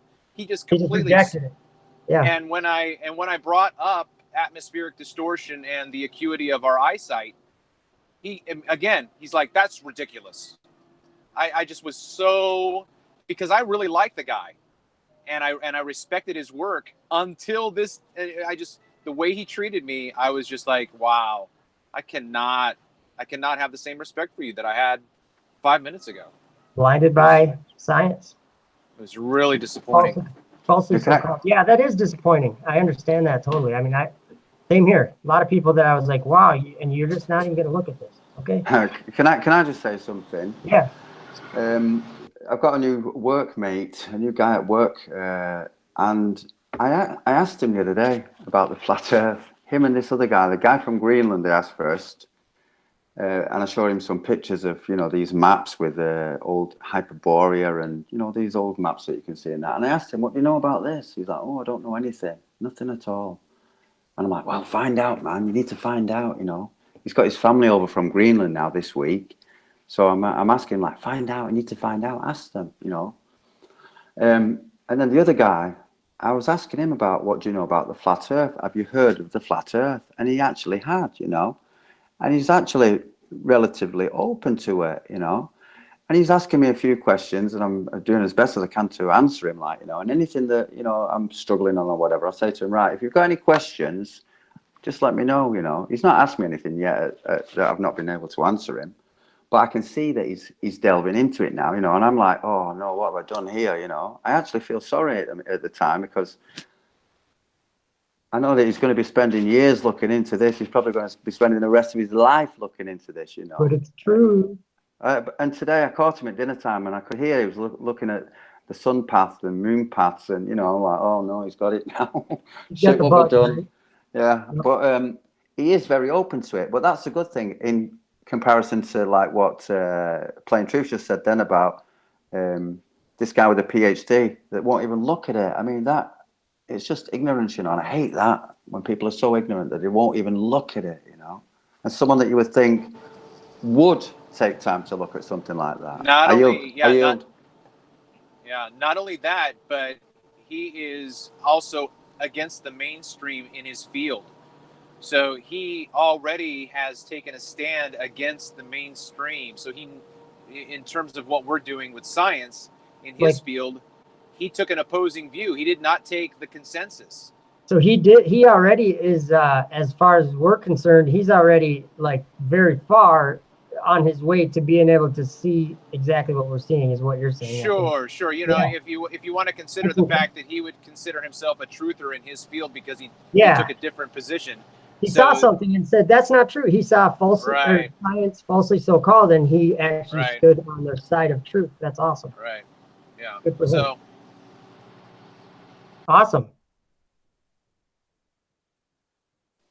Yeah, truth is important. Yeah, I'm just thinking, like, we don't need to be afraid of anything because the truth will prevail, and we are getting more and more people into flat Earth, and everyone who looks into it, basically, apart from the two that left. Basically, everyone who looks into it becomes a flat earther, don't they? Pretty much. I mean, if they're honestly looking into it. There's ways that we can fool ourselves and not know it in this world. Once you start, you can't stop. Yeah. It's because it's truth, right? Yeah. And I mean, it's so involved. Well, here's what I'm encouraged by the words that I'm reading that Isaiah was saying, because it says, or the Lord says it through Isaiah. So it's really our God saying this to us, the creator that made us. He's saying, he's like telling us, I called you in righteousness, and I'll hold your hand and I'll keep you, and I'll give you to the world as a covenant, just like he did when he manifested here as the Son of God. He's sending his children to do that. So what I'm saying is, what the Bible seems to be telling me is that these, and I believe it's us that are preaching this, there's a new song that gets sung in Revelation, and nobody can learn that song but these 144,000 people. And they are these 12 tribes of children of Israel. And so what it's saying is that if I'm right, and it's us, what I'm saying is that that means that we would be from the beginning, like from the foundation of the world, like before the world was created, it was us and God. And I don't really understand how all this works, but that's what it seemed to say. And we were sent here and born into babies' bodies and grown up and lived these lives and hidden from ourselves. God hid us from ourselves until he was going to pour his spirit out on his sons and daughters, and then they would start to prophesy the truth. And it actually says that they will judge, or they will bring forth judgment to truth. That's amazing. I mean, that's just a prophecy of what's happening right now. Flat Earth. He called it former things. It's awesome, really. Thank you. Yeah. It's always uncovering more, aren't we? Yeah. I mean, I've been. Do you think some of the things that you knew or you have changed a bit now as you've got more into it, like understanding things or looking at things differently? Yes, definitely. One strange thing for me is that, as far as I'm concerned, for the last 3 years, in my heart, space has been not a place. Okay, it's been a deception. And then over the last maybe 4 months, 5 months, I've actually, this is huge, and it's a kind of a big problem for a lot of flat earthers too. But I believe that all this effort and all this money and all of these satellites and all these metal canisters that they claim to put up in space, I believe that NASA really thinks they are putting them up in space, and they really think they are traveling around in the universe. But what it is once you get above Earth, they have to get going how fast? 17,000 miles an hour horizontally in order to enter a orbital, or to have enough velocity to enter an orbit that won't be too low, like the low. So you have to have your speed, and so all this technical stuff, and we can't ever prove any of it because the ISS is only in one spot at one time, and just because it comes over twice doesn't mean that anything's actually coming over twice, because the Bible also is telling us that it's a prison up there, and that these 7 stars are actually not what they appear. They're taking those forms to fool us, and that's just crazy stuff. And so for me, I'm going, okay, maybe these devils, these fallen angels, it says they can take the form of men, or they can appear as men when they want. It says that they, while they're in their prison, because what they did is they transgressed their God's ordained order. They transgressed it, and so God was angry with them. He bound them there, and he said, "You're bound there till judgment." So they're on their own course, and it says that from there they deceived mankind by taking the form of molten images. So what's right up in our sky there, they take the form so that when we look through telescopes that we see what we think is land and places to go. And so then NASA launches these rockets and these people or whatever up there, and then it's devils playing with us. You know what I mean? And like on a level that's not, it's not going to be in our understanding to just comprehend these things. We all lived our lives without comprehending any of this stuff until a few years ago, and then all of a sudden our eyes were open and wrote it on our hearts. You know, that's the way I see it. But I suppose this could go on forever. No, I love talking with you guys. Yeah. You thought when you understood about flat Earth, that would be it, but it's only the beginning. Yeah, I think it's the beginning of, I think Jesus actually mentioned it. To be honest, I believe Jesus specifically mentioned us coming and preaching these things that we're preaching, these truths that we're finding and are being revealed, and we are uncovering and studying and testing and experimenting and observing and all those things. It's like we're doing that because we have something going on in our hearts. That's why. You know, I mean, if we really analyze it, what made us all around the whole world in all these different areas of profession and different areas of everything, what made us all specifically zeroed in on one thing that we're finding out is the way that we're saying it? It's true, that it's flat. Everything points to that it's flat, except the people in their minds have their imagination. That's my take. It is awesome what's happening. I'm working on a hotel in town, and I can go up on the roof. And I think tomorrow I'll go up on the roof because I've got a 360-degree, not 360, but I've got a massive view, giant horizon and everything. But I've got trees behind me, so that's the only problem there. But otherwise, I can take a great, big, nice, long panorama view, and that's flat, that's for sure. Oh, he's It muted never now. goes upside down. The ground is always below you, and the sun and moon are always above you, no matter what, ever. They're always that way, right? Sun and moon are part of the heavens. The ground is the earth, and it's flat, and it has water on it, which is flat. These things are observable facts that we can, any day of the year, any day, anywhere in the world, we can prove these things beyond the shadow of a doubt with very minimal equipment. yet there's a world full of people that cannot acknowledge it for some strange spiritual reason, it seems. Like a dominion over. I mean, we were all under it. We all know what that's like. We weren't trying to believe lies before we had these eyes, right? I think that's why God did that. I think he wanted us to understand exactly what everyone in this world is experiencing, because we did. Yeah, We all were deceived by it. So, I think that's. Can I add? Yeah. Sorry, Joe. I just wanted to add to that, because I think now is an important time for us to, to be very proactive and to be very open in getting as many people awake to this flat Earth, because I know the powers that be, they're trying all that they can to let this, not to let this out of the bag, like, it seems that way anyway. I think and I just feel that I just feel that there's something in the air. We spoke about it before, that there's something happening, something big, and we need to press on. We need to be as forward in our commitment as we can be, and be as strong Amen. as we can be. Yeah, I agree with that 100%.